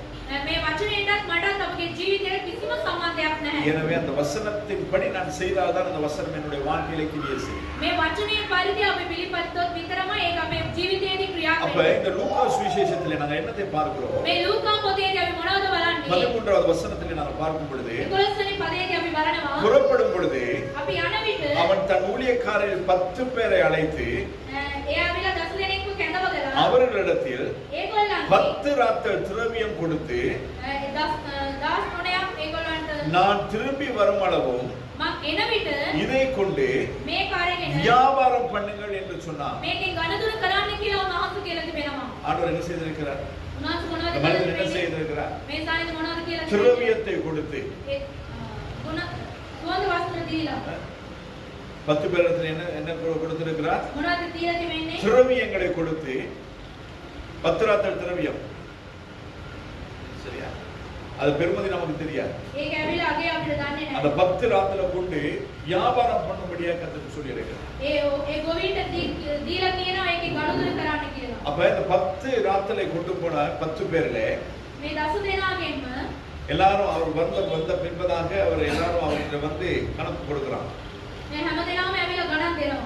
இதேதான் முதல் நடந்ததுதான் இங்கே நடக்குது. පළවෙනි එක උනේ දේ තමයි මේ ස්ථානයේ සිදු වෙන්නේ. அந்த எல்லாரும் வந்து கொடுக்கும் பொழுது ඒ හැමෝම ඇවිල්ලා දෙන විට 10 ராத்தல் பெற்றவன் அதை 20ஆய் மாற்றி கொடுக்கிறான். ඒ 10ක් ගත්ත එක්කෙනා මේ 20ක් වැඩිය වෙනස් කරලා දෙනවා. அப்பொழுது அந்த எஜமான் என்ன செய்கிறார்? அந்த மனுஷன் என்ன මේ செய்கிறார்? මනුෂ්‍ය මොනවද කරන්නේ? 10 தேசங்களை 10 பட்டணங்களை அவனுக்கு ஆளுகை செய்யும்படியாக கொடுக்கிறார். ඒ 10 රටවල් 10ක් දෙනවා යාට පාලනය කරන පිණිස. நீங்க யாருக்கு செய்வீங்களா? ඔයගොල්ලෝ පාලනය කරනවාද? ஏதாவது ஐடியா இருக்கா உங்களுக்கு? මොනවාරි ඔයගොල්ලන්ට අයිඩියාස් තිබෙනවද? நீங்க ஆளுகை செய்வீங்களா? ඔයගොල්ලෝ පාලනය කරයිද? எலிசா இதை கண்ட ஆளுகை செய்வீங்களா? ඔයගොල්ලෝ පාලනය කරනවාද? சொல்லுங்க. ஆளுகை செய்வோன்றத கை தூக்கி. පාලනය කරනවයි කියන කට්ටිය ஆளுகை செய்ய மாட்டோம்.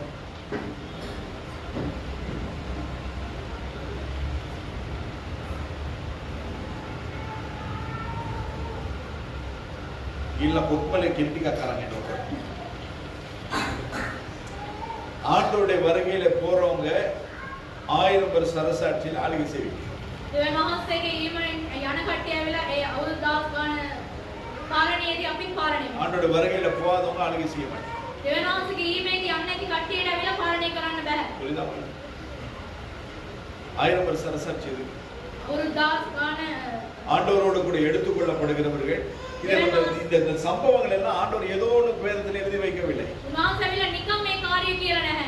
இதை எழுதி வைத்ததற்கு ஒரு முகாந்திரம் உண்டு. මේක ලියලා තියෙන එකට හේතුවක් இதை තියෙනවා. ஆவியினுடைய நடத்தலோடு கூட நாம் கற்றுக்கொள்ளும் பொழுதுதான் இந்த ரகசியம் நமக்கு புரியும். දෙවියන් වහන්සේගේ ආත්මයන් වහන්සේගේ මඟ පෙන්වීම තුල ඉගෙන ගන්නකොට அப்ப තමයි இந்த 10 பட்டணங்களை ஆளும்படியாய் அவனுக்கு கொடுக்கிறார். මේ රටවල් 10ක්ම පාලනය කරන පිරිස දෙනවා. அப்ப இந்த கொஞ்சத்திலே நாங்கள் உண்மையா இருக்கும் பொழுது අපි මේ ටිකෙන් ඇවිල්ලා සැබෑ கர்த்தர் நமக்கு கொடுத்த வேலையை நாங்கள் சரியாய் செய்யும் பொழுது දෙවියන් වහන්සේ අපිට දීපු වැඩ ஆண்டவருடைய வருகையிலே சபை எடுத்துக்கொள்ளப்படும். දෙවියන් වහන්සේගේ ඊමේදී සභාව ගන්න சபை எடுத்துக்கொண்ட பின்பதாக அர்மகெதோன் யுத்தங்கள் நடைபெறும்.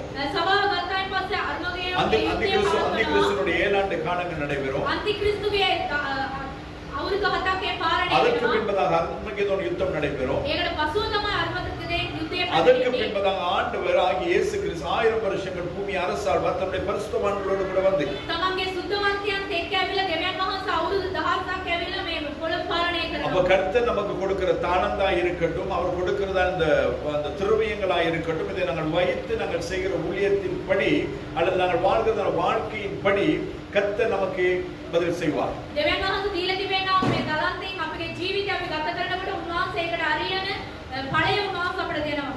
அப்ப இந்த இடத்துல நாங்கள் பார்க்கும் பொழுது මේ ස්ථානයේදී අපි බලන විට 20வது வசனத்திலே பார்க்கிறோம். 20 වෙනි පදයේදී අපි பின்பு බලනවා வேறொருவன் வந்து ඊට පස්සේ තම මිනිහෙක් ඇවිල්ලා ஆண்டவரே පියාණනි இதோ உடைய ராத்தல் මේන්න මේ ඔයාගේ කොටස இதை ஒரு சீலையிலே வைத்திருந்தேன். මේක ඇවිල්ලා එක රෙදි කැල්ලකින් ඔතලා තියෙනවා. என்ன செஞ்சாரா? මොනවද කරේ? அவர் கிடைச்சது கொண்டு போய் அப்படியே மூட்டை கட்டி வச்சுட்டார். මේක ඇවිල්ලා පොදියක් බැඳලා එක ස්ථානයක තබා තිබෙනවා. வந்து கொடுத்துட்டு சொல்றார் 21வது வசனத்திலே 21 වන පදයේදී ඌ කියනවා நீர் வைக்காததை எடுக்கிறவரும் ඔව් යුතු ලෙසක කතා කරනවා. விதைக்காததை அறுக்கிறவருமான கடின மனுஷன் என்று அறிந்து உமக்கு பயந்திருந்தேன் என்றார். ඔබ වහන්සේට මම බය වෙලා හිටියයි කියලා කියනවා ඒ මිනිහයා. நிறைய பேர் அப்படிதான் බොහෝ කට්ටිය එම තමයි. உண்மையா இருப்பாங்க, සැබෑවීම ඉන්නවා. பரிசுத்தமா இருப்பாங்க, සුද්ධව ජීවිතයක් கர்த்தருக்கு பயந்திருப்பாங்க. දෙවියන් වහන්සේ බය වෙලා ஆனா ඉන්නවා. ஒரு வேலையும் செய்ய மாட்டாங்க. කිසිම වැඩක් කරන්නේ නැහැ. இவங்களுக்கும் இதான் பிரச்சனை. මේගොල්ලන්ට මේක තමයි ප්‍රශ්නේ. ஆண்டவர் அதுக்காக நம்ம ரட்சிக்கவே. දෙවියන් වහන්සේ ඒකට නෙමෙයි ගැලෙන්නේ අපිව. ஆண்டவர் நமக்கு தானத்தை கொடுக்கிறார். දෙවියන් වහන්සේ අපිට තරන්ත දීලා ஆண்டவர் තියෙනවා. நமக்கு திரவியத்தை கொடுக்கிறார். දෙවියන් වහන්සේ අපිට බලන්න මේ දාපුනේ என்ன இருக்குன்னு சொல்லிட்டு இன்னைக்கு பிள்ளைங்க கீபோர்டு வாசிச்சாங்க, இதெல்லாம் மியூசிக் எல்லாம் போட்டாங்க.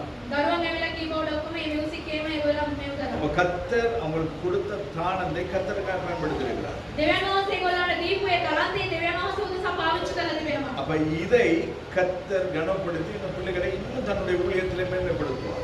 දෙවියන් වහන්සේ ඒකට ගෞරවය දීලා තවදුරටත් ඔවුන් දෙවියන් වහන්සේ උසස් කරා. சில ஊழியங்கள் கொடுத்து அந்த ஊழியங்கள் நிப்பாட்டப்பட்டிருக்கிறது. සමහර කට්ටියට සේවාවන් දීලා ඒක නවත්තන කරලා තිබෙනවා. வாலிப பிள்ளைகளுக்கு ஆராதனை செய்ய கொடுத்தோம். තරුණ තරුණියන්ට ඒ නමස්කාරය කරන්න දීලා තිබුණා. அவங்க வந்து பாடினாங்க, எல்லா காரியங்களும் செய்தாங்க. ඒගොල්ලෝ ගායනා කරා සියලු දේවල් කරා. ஆனால் உங்களுக்கு கொடுக்கிற தாளந்தை நாங்கள் அதாவது அது டேலண்ட் அல்லது திறமைகளை நாங்கள் கர்த்தருக்கு பாவிக்க முடியாது. දෙවියන් වහන්සේ අපිට දීලා තිබෙනවා ඒ තලන්තය අපගේ හැකියාව කියලා ඒක පාවිච්චි කරන්න හොඳ නැහැ. நான் 1980 late 80s 90s early 90s எல்லாம் வந்து நான் கத்தோலிக்க திருச்சபையில கீபோர்ட் போட்டேன். ඒ අවුරුදු ගානේ ඇවිල්ලා පාස්ටර් ඇවිල්ලා කීබෝඩ් එක දාලා තිබුණා මේ அதுக்கு பிறகு அதை சுத்தம் பண்ண கூட நான் தொட்டது கிடையாது. ඊට පස්සේ ඇවිල්ලා ඒ සුද්ධ කරනවත් මම ඇවිල්ලා බාරගත්තා. அதனால அன்று போட்ட கீபோர்டு இன்னைக்கு எனக்கு மறந்து போச்சு. ඒ කාලේ දාපු එක දැන් අමතක වෙනවා. ஏன் அதை சொல்லுகிறேன்? ඇයි මම ඒව කරන්නේ? கர்த்தர் கொடுத்திருந்தார் கிருபையா. දෙවියන් වහන්සේ කරුණාවෙන් දීලා அதை තිබුණා. நான் தொடர்ந்து பயன்படுத்தல. ඒක මම පාවිච්චි කරේ නැහැ. அது எனக்கு மறந்து போச்சோ தெரியாம போச்சு. ඒක අමතක වුණා නැත්නම් ඒක දන්නේ නැතුව ගියා. அதே போல ඒ වගේම கர்த்தர் உங்களுக்கு ஒரு தாளந்தை ஒரு திறமை கர்த்தர் கொடுத்திருப்பாரானா දෙවියන් වහන්සේ හැකියාවක් තරන්තයක් අපිට දීලා තිබෙනවා அது නම් கர்த்தருக்காய் வளர்த்துக்கொள்ளும். ඒක දෙවියන් වහන්සේ උදෙසා ඒක දියුණු කරගන්න. கர்த்தருக்காய் பயன்படுத்தும். ඒක දෙවියන් වහන්සේ උදෙසා පාවිච්චි அது කරන්න. நான் பழகிட்டேன், ඒක මම පුරුදු වුණා. எனக்கு தெரியும், මට ඒක நான் තේරෙනවා. நல்லா தட்டுவேன் මට හොඳට තට්ටු කරන්න அப்படின்னா පුළුවන්. இது அந்த பக்கம் ஏக்கித்தில கோயில்ல உள்ளவங்க இதை விட நல்லா தட்டுவேன். ඒකිට කෝවිලේ ඉන්න කට්ටිය මේකට වැඩිය හොඳට තට්ටු කරනවා. நமக்கு நாதஸ்வரம் வாசிக்க தெரியாது. අපිට ඒව ඔක්කොම පාවිච්චි කරන්න බෑ. அவங்க வாயில வச்சா ஏன்னா மூச்சு போவரே வாசிப்பாங்க. මේ අන්න දෙක උන් ඇවිල්ලා ඒක වෙනවා. அப்ப அது வேற இது வேற. ඒක වෙනස් මේක වෙනස්. நானும் நீங்கள் பாடும் பொழுது ඔබසා අපි මම ඇවිල්ලා ගායනා කරන கர்த்தரை විට நாங்கள் ஆராதிக்கும் பொழுது දෙවියන් වහන්සේව නමස්කාර කරන විට பரலோகத்தை நாங்கள் பூமியில் கொண்டு கொண்டு வருகிறோம். ස්වර්ග රාජ්‍ය අවිලා මේ පොළොවට අපි ගන්නව කට්ටිය. நீங்க எப்பயாவது பார்த்திருக்கீங்களா? ඔයාලා කවදාද බලලා තිබෙනවද? இப்ப இல்ல, දැන් නෙමෙයි. சில காலங்களுக்கு முன்னதான். අවුරුදු ගානකට කලින් நான் வந்து மெசேஜ் கொடுக்க முன்ன சில நேரம் நான் ஒரு பாட்டு பாடுவேன். මැසේජ් එකක් දෙන්න කලින් පාස්ටර් ඇවිල්ලා ගීතිකාවක් ගායනා කරනවා. ஏன்? ඇයි? என் சத்தத்தை எனக்கே கேட்க முடியாது. මේ සද්දය ඇවිල්ලා මටම අහන්න බෑ. அப்ப நீங்க எப்படி கேட்க முடியும்? ඔයාලා කොහොමද අහන්න පුළුවන්? புரியுதா நான் சொல்றது? புரியுதா? நான் பாடுறதை எனக்கே கேட்க சகிக்காது. මම ගායනා කරන එක මටම අහන්න බෑ. உங்களால முடியுமா? ඔයාලට පුළුවන්ද? ஆனா நீ ஏன் பாருங்க, ඇයි ගායනා කරන්නේ? எங்க அப்பா கேட்பேன். මගේ පියාණන් වහන්සේ අහනවා. ஏன் பாருங்க? ඇයි ගායනා කරන්නේ? ஆராதனை நடந்தது, නමස්කාරය සිදු වුණා. எல்லாரும் கர்த்தரை துதித்தோம், සියලු දෙනා දෙවියන් වහන්සේට ස්තුති කළා. எல்லாரோடும் சேர்ந்து பாடினோம். හැමෝමත් එක්ක ගායනා කරා. ஆனால் பிரசன்னம் இல்லை. දෙවියන් වහන්සේගේ මහිමේ பிரசன்னம் இல்லாத இடத்துல தேவன் பேச முடியாது. මහිමේ නැති ස්ථානයේ දෙවියන් වහන්සේට කතා அதனால කරනවා. ஆண்டவரை கெஞ்சி அந்த அவருடைய பிரசன்னத்தை பெற்றுக்கொண்டு දෙවියන් වහන්සේගේ මහිමය ලබාගෙන அதற்கு பின்புதான் நான் செய்தியை கொடுத்த காலங்கள் உண்டு. ඒකට පස්සේ ඇවිල්ලා වචනේ දීපු කාලේ சில சமயங்களில் வெளிதேசங்களுக்கு போகும்போது தொல்லான ஜனங்கள் ஆயிரங்கள் இருப்பாங்க. වෙනත් රටකට ගියන් පස්සේ දාස් ගානක් කට්ටිය இது ඉන්නවා. மாதிரி கீபோர்டு கிடையாது. மூணு கீபோர்டு வச்சு 2 பேர் ப்ளே பண்ணுவாங்க. කීබෝඩ් තුනක් තියෙනවා දෙන්නෙක් ඇවිල්ලා ගායනා කරනවා. ஆக்டோ பேட் என்ன, ட்ரம் என்ன, அது என்ன, இது என்ன, அது மியூசிக்ல என்னென்ன இருக்கோ அத்தனையும் இருக்கும். මේ මියුසික් එකේ මොන මොනවද තියෙනවා ඒ ඔක්කොම තිබෙනවා ඒ. இந்த மாதிரி கிடையாது. இதை விட பெரிய ஸ்டேஜ். මේකට වැඩිය ලොකු ස්ටේජස් තිබුණා. அதாவது இந்த மைக் எல்லாம் வந்து அது வேற லெவல். මේ මයික් ඔක්කොම ඒ වෙන level එක. ஆனாலும் போய் இங்க போய் நின்று நம்ம முக்க வேண்டியிருக்கு. ஏன்? ඇයි? தேவ பிரச்சனை கிடையாது. දෙවියන් වහන්සේගේ මහිමය නැහැ. தாளம் இருக்கிறது, තලන්තේ තිබෙනවා. திறமைகள் இருக்கிறது, හැකියාවන් තිබෙනවා. எல்லாமே செய்கிறோம். සියලු දේවල් තිබෙනවා. ஆனால் அதன் மூலமாய் தேவன் மகிமைப்பட கிடையாது. ඒකෙන් යන දෙවියන් වහන්සේ මහිමයටපත් වෙන්නේ නැහැ. மியூசிக் அடிக்கணும்னா போட்டு டை அடிச்சு தப்பு கிடையாது. මියුසික් ගාන කට්ටිය පොඩ් ගාලා ටයිල් ගාලා ඒක වැරදි ஆனால் නෙමෙයි. நம்முடைய ஆராதனையிலே தேவன் இருக்கிறாரா என்பதுதான். අපේ නමස්කාරයේ දෙවියන් වහන්සේ ඉන්නවද කියන එක තමයි அப்ப ප්‍රශ්නේ. நமக்கு கொடுத்த அந்த தாளத்தை நாங்கள் கர்த்தருக்காய் பயன்படுத்தும் பொழுது අපිට දෙයිලා තිබෙන තලන්තේ දෙවියන් වහන්සේ උදෙසා පාවිච්චි தேவ කරන විට பயத்தோடு கூட நாங்கள் அதை செய்யும் பொழுது දෙවියන් වහන්සේගේ බයෙන් ඒක අපි කරන විට கர்த்தர் மகிமைப்படுவார். දෙවියන් වහන්සේ මහිමයටපත් වෙනවා. அதுக்குன்னு நாம சுகப்படுத்துற ஆராதனை நடத்த வேண்டிய அவசியமே கிடையாது. ඒකටම කියලා අපිට සුව කරන දේව நான் ஆயத்தமாகி தேவ சமூகத்தில் இருந்து தேவ பிரசன்னத்தோடு கூட நான் வந்து பாடும் பொழுது, இங்க பாடும் பொழுது உங்களுடைய வாழ்க்கையிலே சரீரங்களிலே அற்புதங்கள் நடக்கும். අපි අවිලා සූදානම් වෙලා දෙවියන් වහන්සේගේ මහිමෙන් අපි ගායනා කරනකොට යාත්‍රා කරනකොට එළියේ ඉන්න කට්ටියට අවිලා සුවේ ආස්කම් වෙනවා. அபிஷேகம் பெறாதவர்கள் அபிஷேகம் பெறுவார்கள். ආලේපේ නැති අයට අවිලා ආලේපේ යනවා. வெளிப்பாடுகளை தரிசனங்களை கர்த்தர் தருவார். ඒ එළිදරව් වීම අවිලා සියලු දේවල් මාංශ දෙනවා. இதெல்லாம் எப்ப நடக்கும்? මේ ඔක්කොම කවදාද සිදු වෙන්නේ? ஆராதனையின் பொழுது நடக்கும். නමස්කාර වේලාවදී සිදු වෙනවා. தீர்க்க தரிசனங்கள் சொல்வார்கள். අනාගත වාක්‍ය කියනවා. மூப்பர்கள் வாலிபர்கள் சொப்பனங்களை காண்பார்கள். මේ තරුණ තරුණයන් ඇවිල්ලා ස්වප්න දකිනවා. அதுக்கு உட்கார்ந்து தூங்குறது கிடையாது. ඒකටම කියලා ஏன்னா නිදිය தூங்கினா தானே சொப்பனம் வரும். නිදිය ගත්තොත් ඒ ස්වප්න පේන්නේ. பாத்து சொல்லிட்டாரு පාස්ටර් அப்படின்னு කිව්වා. சொல்லி நாங்கள் எடுத்து போய் சுவரோட போட்டு தாண்டி தூங்குறது கிடையாது. ඒ පුටු අරගෙන ගිහලා පිටියත් එක්ක ඒතු වෙලා නිදිය ගන්න එපා. அது வேற. ඒක වෙන කතාවක්. அப்ப இதெல்லாம் எப்ப நடக்கும்னு சொன்னா ஆராதனையிலே நடக்கும். මේ සියලු දේවල් නමස්කාරයෙන් තමයි සිදු වෙන්නේ. கர்த்தர் நமக்கு கொடுத்த தாளந்துகள் திறமைகளை நாங்கள் கர்த்தருக்காய் பயன்படுத்தும் பொழுது நடக்கும். දෙවියන් වහන්සේ අපිට දීලා තිබෙනා ඔය හැකියාව තලන්තය අපි පාවිච්චි කරනකොට ඒ නමස්කාරයෙන් සිදු அப்ப වෙනවා. இதெல்லாம் சொன்ன பொழுது நான் அந்த இதமான் சொல்லுவேன், வாயின் வார்த்தை கொண்டு நான் உன்னை நியாயந்திருப்பேன். ඒ වෙලාවේදී රජතුමා කියනවා ඔබගේ වචනයෙන් ඔබ විනිශ්චය எனவே කරනවා. கர்த்தர் கொடுத்த அந்த தாளந்துகளாய் இருக்கட்டும், දෙවියන් වහන්සේ දීපු තලන්තය වෙන්න கர்த்தர் கொடுத்த පුළුවන්. ஆசீர்வாதங்களாய் இருக்கட்டும், දෙවියන් වහන්සේ දීපු ආශිර්වාදය වෙන්න அதை පුළුවන්. நாங்கள் கர்த்தருடைய ராஜ்யத்துக்காய் பயன்படுத்தும் பொழுது අපි දෙවියන් වහන්සේගේ රාජ්‍ය උදෙසා පාවිච්චි කරන විට நமக்கு தேவையானதை கர்த்தர் தருவார். අපිට සුදුසු දේවල් උන්වහන්සේ අපිට දෙනවා. யோனாவை தெரியுமா உங்களுக்கு? යෝනාව දන්නවද ඔයගොල්ලන්ට? யார் யோனா? කවුද යෝනා? யார் யோனா? කවුද ඒ යෝනා? ஆண்டவரின் தீர்க்கதரிசி. දෙවියන් වහන්සේගේ අනාගත වාක්‍ය அவர் කියනවා. ஆண்டவரை குறித்து தெரிந்தது நிமித்தமாய் දෙවියන් වහන්සේ දැනගත්තු ஆண்டவர் ඉඳලා போர் சொன்ன இடத்துக்கு போகாம வேற பக்கமா அவர் போயிட்டார். දෙවියන් වහන්සේ යන්න කියපු அந்த තැනට சம்பவம் ගියා. உங்களுக்கு நன்றாய் தெரியும். යන්න නැතුව වෙන තැනට அப்போ ගියා. கடலிலே கொந்தளிப்பு உண்டாகிறது. ඒ මුහුද ඇවිල්ලා ලොකු මහත් රැළක් அந்த වෙනවා. கொந்தளிப்பு வர வர அது அதிகரிக்கிறது. ඒක එන්න එන්න වැඩි වුණා. அதிகரித்த நிமித்தமாய் ஜனங்கள் தண்டுவலிக்க முடியாமல் சிரமப்படுகிறார்கள். ඒක ඇවිල්ලා මුහුදේ ඒගොල්ලෝ යන්න බැරුව அந்த நேரத்தில் எல்லாரும் ஆண்டவரை நோக்கி, அதாவது சுவாமிகளை நோக்கி ஜெபம் பண்றாங்க. තමන්ගේ ස්වාමීන් වහන්සේ දෙස ඒගොල්ලන් බලනවා. நம்முடைய தேவன் சுவாமி கிடையாது. අපගේ දෙවියන් වහන්සේ ස්වාමී නෙමෙයි. நாம் ஆராதிக்கிறவர் அவர் கர்த்தர். අපි නමස්කාර කරන දෙවියන් වහන්සේ இயேசு சுவாமி கிடையாது. යේසුස් වහන්සේ විලා ස්වාමී නෙමෙයි. இது சுவாமி, இது சுவாமி. இல்லையா? இவர் சாமி கிடையாது. இவர் நமக்காய் ஜீவனை கொடுத்தார். අපේ දෙවියන් වහන්සේ අපෝ දෙස ජීවනය දුන්නා. அப்ப நிறைய பேர் இயேசு சுவாமின்னுவாங்க, அது தப்பு. යේසුස් ස්වාමී කියනවා ඒක වැරද්ද. சுவாமிகளுக்கு ஒரு அறை பூஜையை ஏற்படுத்தி அன்னைக்கு தீர்க்கதரிசியை சம்பளத்துக்கு வச்சு வேலை வாங்கின கதை ஒன்று வேதத்துல இருக்கு. ස්වාමී වරුන්ට ඇවිල්ලා ඒ වගේ දේවල් කරලා තිබෙනවා. அப்ப நாம் ஜெபிக்கும் பொழுதும் நாங்கள் இயேசுவை குறித்து பேசும் பொழுது நாங்கள் சுவாமிங்கிற வார்த்தை நாங்கள் பயன்படுத்தக்கூடாது. යේසුස් වහන්සේ ගැන කියනකොට අපි ස්වාමී කියන එක හොඳ නැහැ. அது வேற சப்ஜெக்ட். ඒක වෙන அப்ப කතාවක්. இந்த யோனா அந்த இடத்துல என்ன நடக்கிறாங்க, இந்த அந்த கப்பலிலே பிரச்சனைகள் நடந்துட்டு இருக்கும் பொழுது ඒ මුහුදේ ඇවිල්ලා මෙවැනි ප්‍රශ්නයක් එනකොට යෝනාගේ කතාවේ இது எதனால் வருகிறது என்று சொல்லி அவங்க சீட்டு போட்டு பார்க்கறாங்க. මේක මොනවද සිදුුනේ කියලා ඒගොල්ලෝ ඔයලා බලන්න සීටු දානවා. நாங்க சீட்டு போடுறோம் இல்லையா? අපි සීටු දානවා. சீட்டு போடுறோம் இல்லையா? අපි සීටු දානවද නැද්ද? அது எதுக்கு? ඒකයි 1வது 2வது 3வது 4வது 5வது வாங்க.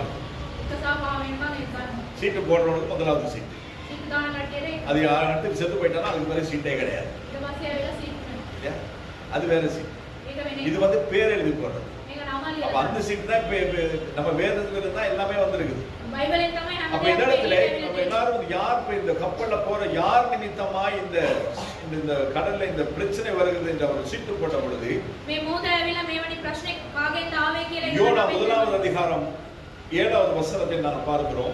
යෝනා 1:7 අපි බලනවා. யோனாவினுடைய பேர்ல சீட்டு விழுகிறது. මේ යෝනාගේ නමේ ඇවිල්ලා ඒ සීටු වෙනවා. அந்த சீட்டு விழுந்ததன் பின்பதாக 8வது வசனத்திலே யோனாவிடத்திலே வந்து கப்பல் இருக்கோம் கேக்குறாங்க, நீ யாரப்பா, எங்க இருந்து வர, என்ன செய்யற, ஏன் உன் பேர்ல சீட்டு விழுந்திருக்கே, காரணம் என்ன? එයාගේ නමට ආවයින් පස්සේ එයාගේ ප්‍රශ්න ආවනම් කොහෙන්ද ආවේ මොන කවුද එහෙම කියලා. அப்ப யோனா 9வது வசனத்திலே சொல்லுகிறார், යෝනා 9 වෙනි පදයේදී කියනවා நான் எபிரேயன், මම ඇවිල්ලා ඉබ්‍රේමී சமுத்திரத்தையும் பூமியையும் உண்டாக்கின பரலோகத்தின் தேவனாகிய கர்த்தரிடத்தில் பயபக்தி உள்ளவன் என்றார். මේ පොළොව සාසු පොළොව මෙවකව දෙවියන් වහන්සේගේ බය වූ මිනිසෙක් කියලා කියනවා. அவர் சொல்றார், அவர் யாருன்னு சொல்லி அவர் சொல்றார். එයා කවුද කියලා කියනවා. 10வது வசனத்தை நாம் பார்க்கும் பொழுது 10 වෙනි පදයේදී அவன் கர்த்தருடைய බලන්නේ சமூகத்தில் நின்று விலகி ஓடி போகிறவன் என்று தங்களுக்கு அறிவித்ததினால் තමන් ඇවිල්ලා ස්වාමීන් දෙවියන් වහන්සේගේ ස්ථානයේ ආක් වෙලා යනවා அந்த மனுஷர் மிகவும் பயந்து அவனை நோக்கி, ඒ මනුෂ්‍යයන් ඇවිල්ලා ගොඩාක් බය වෙලා මනුෂ්‍යයන් அவர்கள் எல்லாம் அந்நிய தேவர்களை வணங்குகிறவர்கள், අන්‍ය දෙවිවරු නමස්කාර ஆனால் කරනවා. சமுத்திரத்தையும் வானத்தையும் உண்டாக்கின கர்த்தருடைய சமூகத்திலிருந்து யோனா விலகி ஓடுகிறேன் என்று சொன்ன பொழுது ආසු පොළොව මවල පාලනය කරන දෙවියන් වහන්සේගේ මාර්ගයෙන් ඈත් වෙලා යනවායි කියලා කිව්වයින් පස්සේ ஜனங்க பயந்துட்டாங்க. ඒ සෙනග ඇවිල්ලා බය වුණා. புரியுதா? තේරෙනවද ඔයගොල්ලන්ට? நீங்கள் விசேஷித்தவர்கள். ඔයගොල්ලෝ විශේෂිත අය. ஏன் விசேஷித்தவர்கள்? ඒ විශේෂිත අය. கர்த்தர் உங்களை ரட்சித்திருக்கிறார். දෙවියන් වහන්සේ අපිට ගලවලා තිබෙනවා. நீங்க அவருக்கு புறமுதுகை காட்டி ஓடலாம், අපි ඇවිල්ලා අපි උන්වහන්සේ පිළිපස්ස පෙන්නලා දුවන්න පුළුවන්. ஆனாலும் அவருடைய ரட்சிப்பு உங்கள் மீது இருக்கிறது. උන්වහන්සේගේ ගැලවීම අප කරපිට තිබෙනවා. அவருடைய ஒரு தரிசனம், அவருடைய ஒரு நோக்கம் உங்கள் மீது இருக்கிறது. උන්වහන්සේගේ දර්ශනයක් උන්වහන්සේගේ අරමුණක් අප පිට තිබෙනවා. நீங்கள் அந்த தேவனுடைய தரிசனத்தையும் அவருடைய அந்த அழைப்பையும் அல்லது அவர் உங்கள் மீது வைத்த நோக்கத்தையும் அறிந்தும் උන්වහන්සේගේ දර්ශනයද උන්වහන්සේගේ අරමුණද උන්වහන්සේගේ කැතවීම நீங்க දැනගෙන உங்க இஷ்டத்துக்கு ஓடும் பொழுது අපි අපගේ හිතු ආකාරයට අපි දුවන විට என்ன நடக்கும் தெரியுமா? මොනවද සිදු වෙන්නේ? என்ன நடக்கும் தெரியுமா? මොනවද සිදු වෙන්නේ? உங்க குடும்ப ஆசீர்வாதத்தை இழக்கும், පවුල ඇවිල්ලා ආශිර්වාදේ නැති உங்களுடைய කරනවා. வேலைத்தலம் ஆசீர்வாதத்தை இழக்கும், තමන්ගේ වැඩ කරන ස්ථානයේ ආශිර්වාදේ உங்களுடைய නැති பாடசாலையில කරනවා. உங்களுடைய வகுப்பிலே இருக்கிறவர்கள் ஆசீர்வாதத்தை இழப்பார்கள். ඔයගොල්ලන්ගේ පාසලේ ඔයගොල්ලෝ පන්ති ඉන්න කට්ටිය ආශිර්වාදේ නැති மொத்தத்துல කරනවා. உங்கள் நிமித்தமாய் ஆசீர்வாதங்களும் போராட்டங்களும் பிரச்சனைகளும் உங்களுக்கு மாத்திரமல்ல எல்லாருமே வரும். ඔයගොල්ලන්ගේ හින්දාවිලා ආශිර්වාදේ නැතිවීම මෙවැනි ප්‍රශ්න ඇවිල්ලා ගොඩක් ඇති சில වෙනවා. வீடுகள்ல நான் கேட்கிறது உண்டு, பார்க்கிறது உண்டு. සමහර ගෙවල් වල ඇවිල්ලා මම මෙවැනි දේවල් දකිනවා. 4 பேர் வேலை செய்றோம், අතර දිනක් ඇවිල්ලා වැඩ ஆனா කරනවා. கொஞ்சமாவது மிச்சம் இல்லை. ටිකක්වත් ඉතුරුව නැහැ. 4 பேர் எல்லாரும் ரட்சிக்கப்பட்ட ஆலயத்துக்கு போறோம், ඔක්කොම ඇවිල්ලා ගැලවීම ලබන ஆனா வீட்டுல சமாதானமே இல்லை. ගෙදර ඇවිල්ලා සමාදානය காரணம் නැහැ. என்ன? හේතුව කුමක්ද? கர்த்தரை அறிந்திருக்கிறோம், දෙවියන් වහන්සේ දැන கர்த்தரை සිටිනවා. தெரியும், දෙවියන් වහන්සේව ஆனா දන්නවා. கர்த்தர் சொன்னபடி நாங்கள் வாழ்கிறது இல்லாத நிமித்தமாய் என் நிமித்தமாய் வீட்டுக்கு வேலைத்தலத்துக்கு படிப்பு ஸ்தானத்துக்கு ஏன் வாழ்க்கைக்கு பிரச்சனை. ඒ අපි ඇවිල්ලා දෙවියන් වහන්සේ කියපු ආකාරයට අපි කරපු නැති ඉඳන් පවුලට ඉස්කෝලේට වැඩ කරන ස්ථානෙට ඒක ප්‍රශ්නයක්. யோனா ஒரு மனுஷன் நிமித்தமாய் යෝනාගේ එක මිනිහෙක්ගේ ප්‍රශ්නේ ඉඳන් அத்தனை பேருக்கும் பிரச்சனை. හැමෝටම ප්‍රශ්න. அதுக்கு பின்புதான் அப்படி தூக்கி கடல்ல போட்டான். ඊට පස්සේ ආව ඇවිල්ලා මූදට විසික් කරා. கடல்ல போட்ட பொழுது ஒரு மீன் வந்து அந்த சமம் உங்களுக்கு தெரியும். එයා මූදට දැම්මයින් පස්සේ මාළුවාර ඔයගලන්ට ඒ සිද්ධිය දන්නවා. அப்ப இந்த இடத்துல அவங்க கேட்கறாங்க, அந்த அந்நிய ஜனங்கள் யோனாவிடத்துல கேட்கிறார்கள். ඒ අන්‍ය සෙනග ඇවිල්ලා යෝනාගෙන් අහනවා 10வது வசனம், நீ ஏன் அதை செய்தாய்? ඇයි ඔබ ඒක කරේ? 16வது வசனத்தை நாம் பார்க்கிறோம். 16 වෙනි පදයට අපි බලනවා. அப்பொழுது அந்த மனுஷர் கர்த்தருக்கு மிகவும் பயந்து ඒකල මේ මනුෂ්‍ය ස්වාමීන් වහන්සේ කෙරෙහි බය වෙලා கர்த்தருக்கு பலியிட்டு பொருத்தனைகளை பண்ணினார்கள். ස්වාමීන් වහන්සේට පූජාවන් ඔප්පු කරලා ඒගොල්ලන් බාර දුන්නා. யார் பண்றாங்க? මොනවද කවුද කරේ? இஸ்ரவேலர்களா? ඉස්රායෙල් யூதர்களா? යූද සෙනගද? அந்நிய ஜனங்கள். අන්‍ය සෙනග. அந்நிய ஜனங்கள். අන්‍ය සෙනග. அப்ப மற்ற ஜனங்கள் நம்முடைய தேவன் மீது வைத்திருக்கிற அந்த நம்பிக்கை, அந்த பயம் கூட நமக்கு கிடையாது. අන්‍ය ජාතීන් ඇවිල්ලා දෙවියන් වහන්සේට තිබෙනා ඔය බය අපිටවත් නැහැ. கர்த்தருக்கு கொடுக்கிற கனம் கொடுக்கிறது கிடையாது. දෙවියන් වහන්සේ දිය යුතු ඒ ගෞරවය දෙන්නේ නැහැ. கர்த்தருக்கு கொடுக்கிற நேரத்தை கொடுக்கிறது கிடையாது. දෙවියන් වහන්සේට දිය යුතු වේලාව දෙන්නේ නැහැ. கர்த்தருடைய ஊழியத்துக்கு கொடுக்கிற முக்கியத்துவம் நமக்கு கிடையாது. දෙවියන් වහන්සේට සේවයට දෙන්නව හරි දේ දෙන්නේ නැහැ. எதுவுமே செய்யறது කිසිම දෙයක් කරන්නේ නැහැ. அதன் நிமித்தமாய் ඒ ඉන්නමයි நமக்கு ஆசீர்வாத இழப்பு தானே ஒழிய வேற எதுவுமே கிடையாது. අපගේ ආශිර්වාදයෙන් අපි නැති කරගන්නවා. அப்ப கர்த்தர் நமக்கு தாளந்துகளை கொடுத்திருக்கிறார். දෙවියන් වහන්සේ අපිට තරන්ත දීලා கர்த்தர் තියෙනවා. நமக்கு திரவியங்களை දෙවියන් கொடுத்திருக்கிறார். වහන්සේ අපිට ඒ සුවඳ තෙල් දීලා තිබෙනවා. அதை நாம் சரியான விதத்தில் பாவிக்காத இடத்துல අපි ඒක හරි ආකාරව පාවිච්චි කරන්නේ නැති ඉන්නවා. கர்த்தருக்கு நஷ்டமே கிடையாது. දෙවියන් වහන්සේට අලාභයක් නැහැ. அவர் அதை வாங்கி தான் வச்சு இல்ல. දෙවියන් වහන්සේ ඒ කාර්යකින් එයා තියාගන්නේ அந்த නැහැ. 5 தாளந்துகளை சம்பாதித்தவன் அந்த 5 தாளந்து எனக்கு கொடுன்னு அவர் வாங்கிக்கல. මේක පහක ගත්තු එකන ඒක දෙන්න කියලා 10 நாட்கள் திரவியங்களை கொண்டு 10 நாட்கள் திரவியங்களை சம்பாதித்த அந்த 10 நாட்கள் திரவியத்தை அவர் வாங்கிக் கொள்ளவில்லை. ඒ 10 සුවඳ ද්‍රව්‍ය සබාගත ඒ මනුෂ්‍යගේ ඒකවත් කියලා ගත්තේ නැහැ. அந்த எஜமான் அந்த ஆண்டவர் என்ன செய்கிறார்? රජතුමා එයා මොනවද அதை කරන්නේ? யார் சம்பாதித்தார்களோ அவர்களுக்கே கொடுக்கிறார். ඒ කවුද ඒක දෙගුණයක් කරේ? ඒගොල්ලන්ටම දෙනවා. තේරෙනවද? ඒක තමයි අපගේ දෙවියන් கர்த்தர் கொடுக்கிறதை அவருக்கு நாங்கள் கொடுக்கும் பொழுது දෙවියන් වහන්සේ දීපු එක අපි උන්වහන්සේට அதை දෙන්න பன்மடங்காய் அவருக்கு கொடுக்கும் பொழுது අපි දෙගුණයක් උන්වහන්සේට දෙනකොට கர்த்தர் அதை நமக்கு சொந்தமாய் கொடுக்கிறார். දෙවියන් වහන්සේ ඒක අපිට උරුමයක් හැටියට දෙනවා. கொஞ்சத்தில் உண்மையாக இருக்கிறது. එක කුඩාවක අපි සැබවින්ම ඉන්නවා නම් அநேகத்துக்கு அதிபதிகளாய் மாறும். බෝසීන වහන්සේ ඇවිල්ලා අපිව රජෙක් හැටියට පත් இன்னைக்கு කරනවා. நாம் அநேகத்துக்கு அதிபதிகளாய் மாறாத காரணம். බෝසීන අපි රජෙක් හැටියට පත් නොකරපු ஆனால் கர்த்தர் කාරණේ இன்றும் තමයි. நம்மை கிருபையாய் நம்மை நடத்துகிறார். උන්වහන්සේ කරුණාවෙන් උන්වහන්සේ අපිට මඟ පෙන්වනවා. மத்தேயு 16:27 நம்ம வாசிக்கிறோம். මතේ 16:27 අපි බලනවා. மத்தேயு 16:27 මතේ 16:27 අපි බලනවා. மனுஷகுமாரன் தம்முடைய பிதாவின் மகிமை பொருந்தினவராய் தம்முடைய தூதரோடு கூட வருவார். அப்பொழுது அவன் கிரியைக்கு தக்கதாக அவனுக்கு பலன் அளிப்பார்.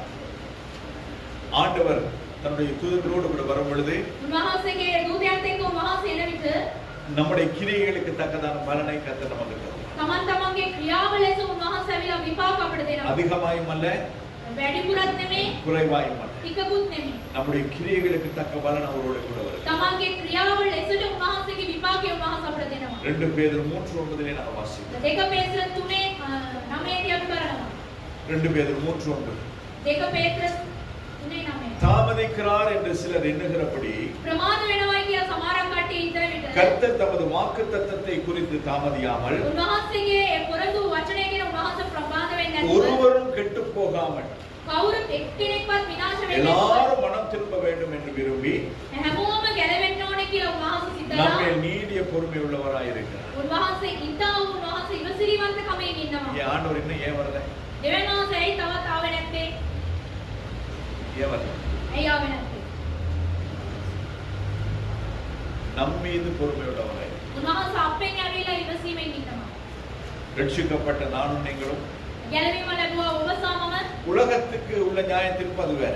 ලෝකෙට තිබෙනා විනිශ්චය විලා එක වෙනස්. ஆனால் நமக்கு இருக்கிற நியாய தீர்ப்பு வேற. අපිට තිබෙනා මේ විනිශ්චය විලා වෙනස්. கர்த்தரை தெரியாதவர்களுக்கு දෙවියන් වහන්සේව දන්නේ නැති அவருடைய කට්ටියට நியாய தீர்ப்பு வேற.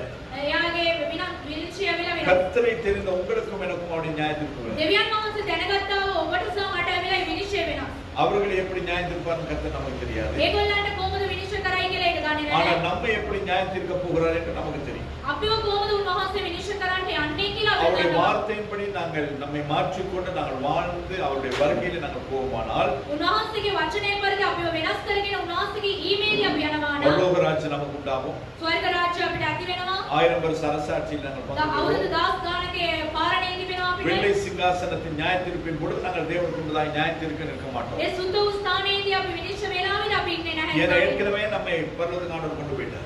උන්වහන්සේ ඇවිල්ලා උන්වහන්සේගේ ස්වර්ග රාජ්‍යයට අපි அதுக்கு එක්ක பின்பதாக தான் நாங்கள் அடுத்த நியாயத்தீர்ப்பு. ඒකට පස්සේ තමයි ඒ විනිශ්චය අන්තිමට.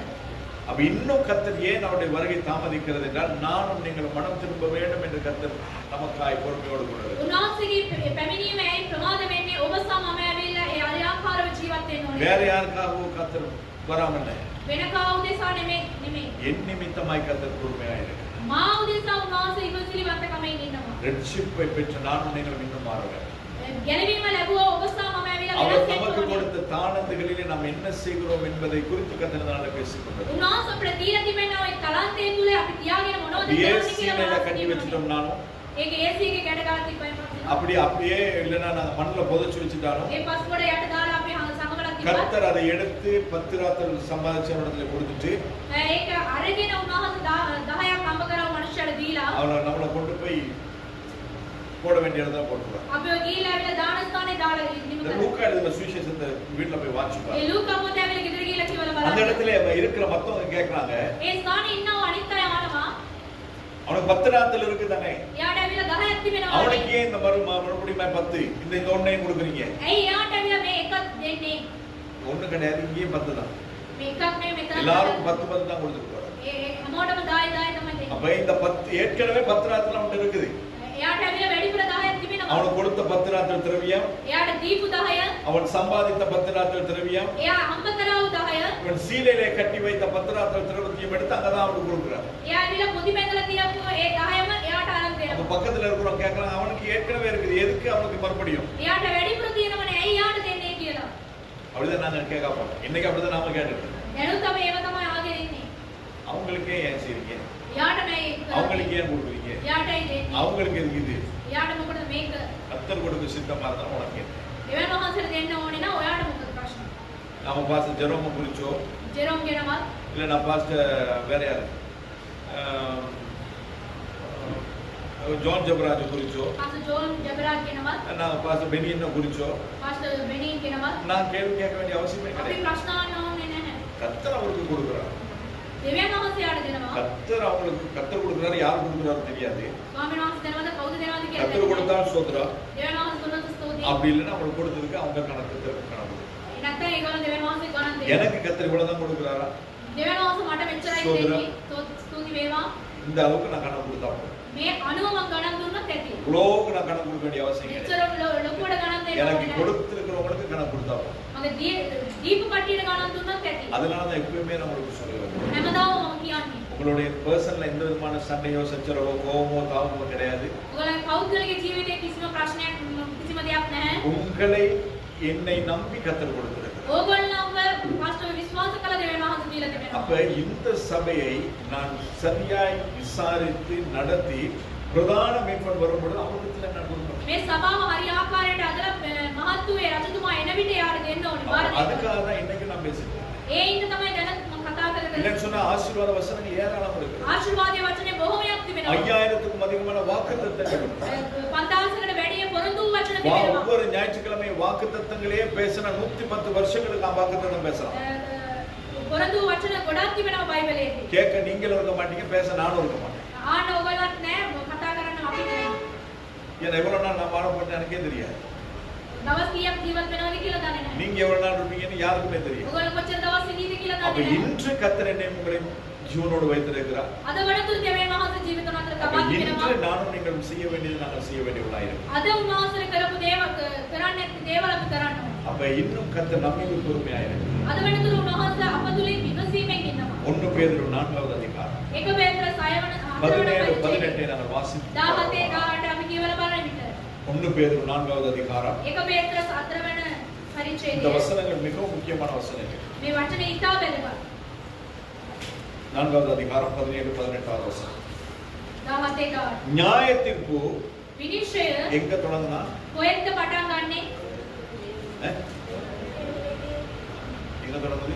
කොහෙන්ද පටන් ගන්නෙ? தேவனுடைய வீடு எது? දෙවියන් වහන්සේගේ ගෘහය කොහෙද? அப்ப நாம இங்கே செய்யற எல்லா வேலையும் நேர்த்தியா செய்யணும். අපි මේ ස්ථානයේදී කරන සියලු දේවල් හරි ආකාරව කරන්න ඕනේ. இது ஆண்டோட வீடு தானே. මේක දෙවියන් වහන්සේගේ ගෘහයක් නේ. அதனால இது டாய்லெட் நாம வந்தோமா சுவிட்ச் ஆஃப் பண்ணோமா போனோமான்னு இருக்கக்கூடாது. අපි ටොයිලට් එකට ගියාද ආවද කියලා යන්න හොඳ නැහැ. நிறைய பேர் அப்படிதான். ගොඩක් දෙනෙක් ඒව තමයි. ஆனா இங்க அப்படி கிடையாது. මේ එහෙම නෙමෙයි. பார்த்துருக்கீங்களா சிலர் சுவர்ல கோலம் போடுவாங்க. සමහරක් කට්ටිය පිටියේ දැවිලා கோலம் අඳිනවා. இங்க இப்பெல்லாம் அந்த வீட்டுலாம் கொம்பட்லாம் இருக்கிற போது எல்லாரும் அது பெருசா அது கிடையாது. මට ඒකින්ද ප්‍රශ්නයක් නැහැ. அந்த வெஸ்டர்ன் டாய்லெட் இருக்கிறத பார்த்துருக்கீங்களா? வெஸ்டர்ன்ல ஈஸ்டர்ன் டாய்லெட் அது அந்த கீழே அந்த இது வச்சிருப்பாங்க. சின்ன காலத்துல நான் பண்ணிருக்கேன், அதனால தான் சொல்றேன். போயிட்டு நேரம் அதுல போயிடுறது கிடையாது. ඒ ගිහිලා කරන්නේ නැහැ. முன்னுக்கு இருக்கிற சோறு எப்படி அடிக்கிறது, பெயிண்ட் அடிக்கிறது. ඉස්සරහ වෙනවා පිටියේ තමයි උතුරු කරන්නේ. அது செஞ்சா தானே பேச முடியும். කරොත් විතරනේ කතා කරන්නේ.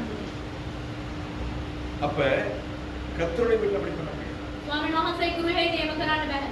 ஏதாவது கிடக்குதா? මොනවද තිබෙනවද? சிங்க் அழுக்கா இருக்குதா? සිංක් එක ඇවිල්ලා කුණු වෙච්ච වෙනවද? கருவுல தப்பு கிடையாது. ඒක හොදන එකේ කිසිම ප්‍රශ්නයක් නැහැ. நேற்று பிள்ளைகள் 2 பேரும் பொட்டை தூக்கி உள்ள வச்சிருக்காங்க. මෙරෙන ඇවිල්ලා පොට්ටේ උසලා තියෙනවා. ஊழியம் செய்யலாம். සේවාවක් කරනවා. ஊழியம் செய்யறவங்க ஊழியத்துக்கு இன்னைக்கு இல்ல, සේවාව කරන කට්ටිය ஊழியத்துக்கு ඉන්නවා. போயிருக்கிறாங்க.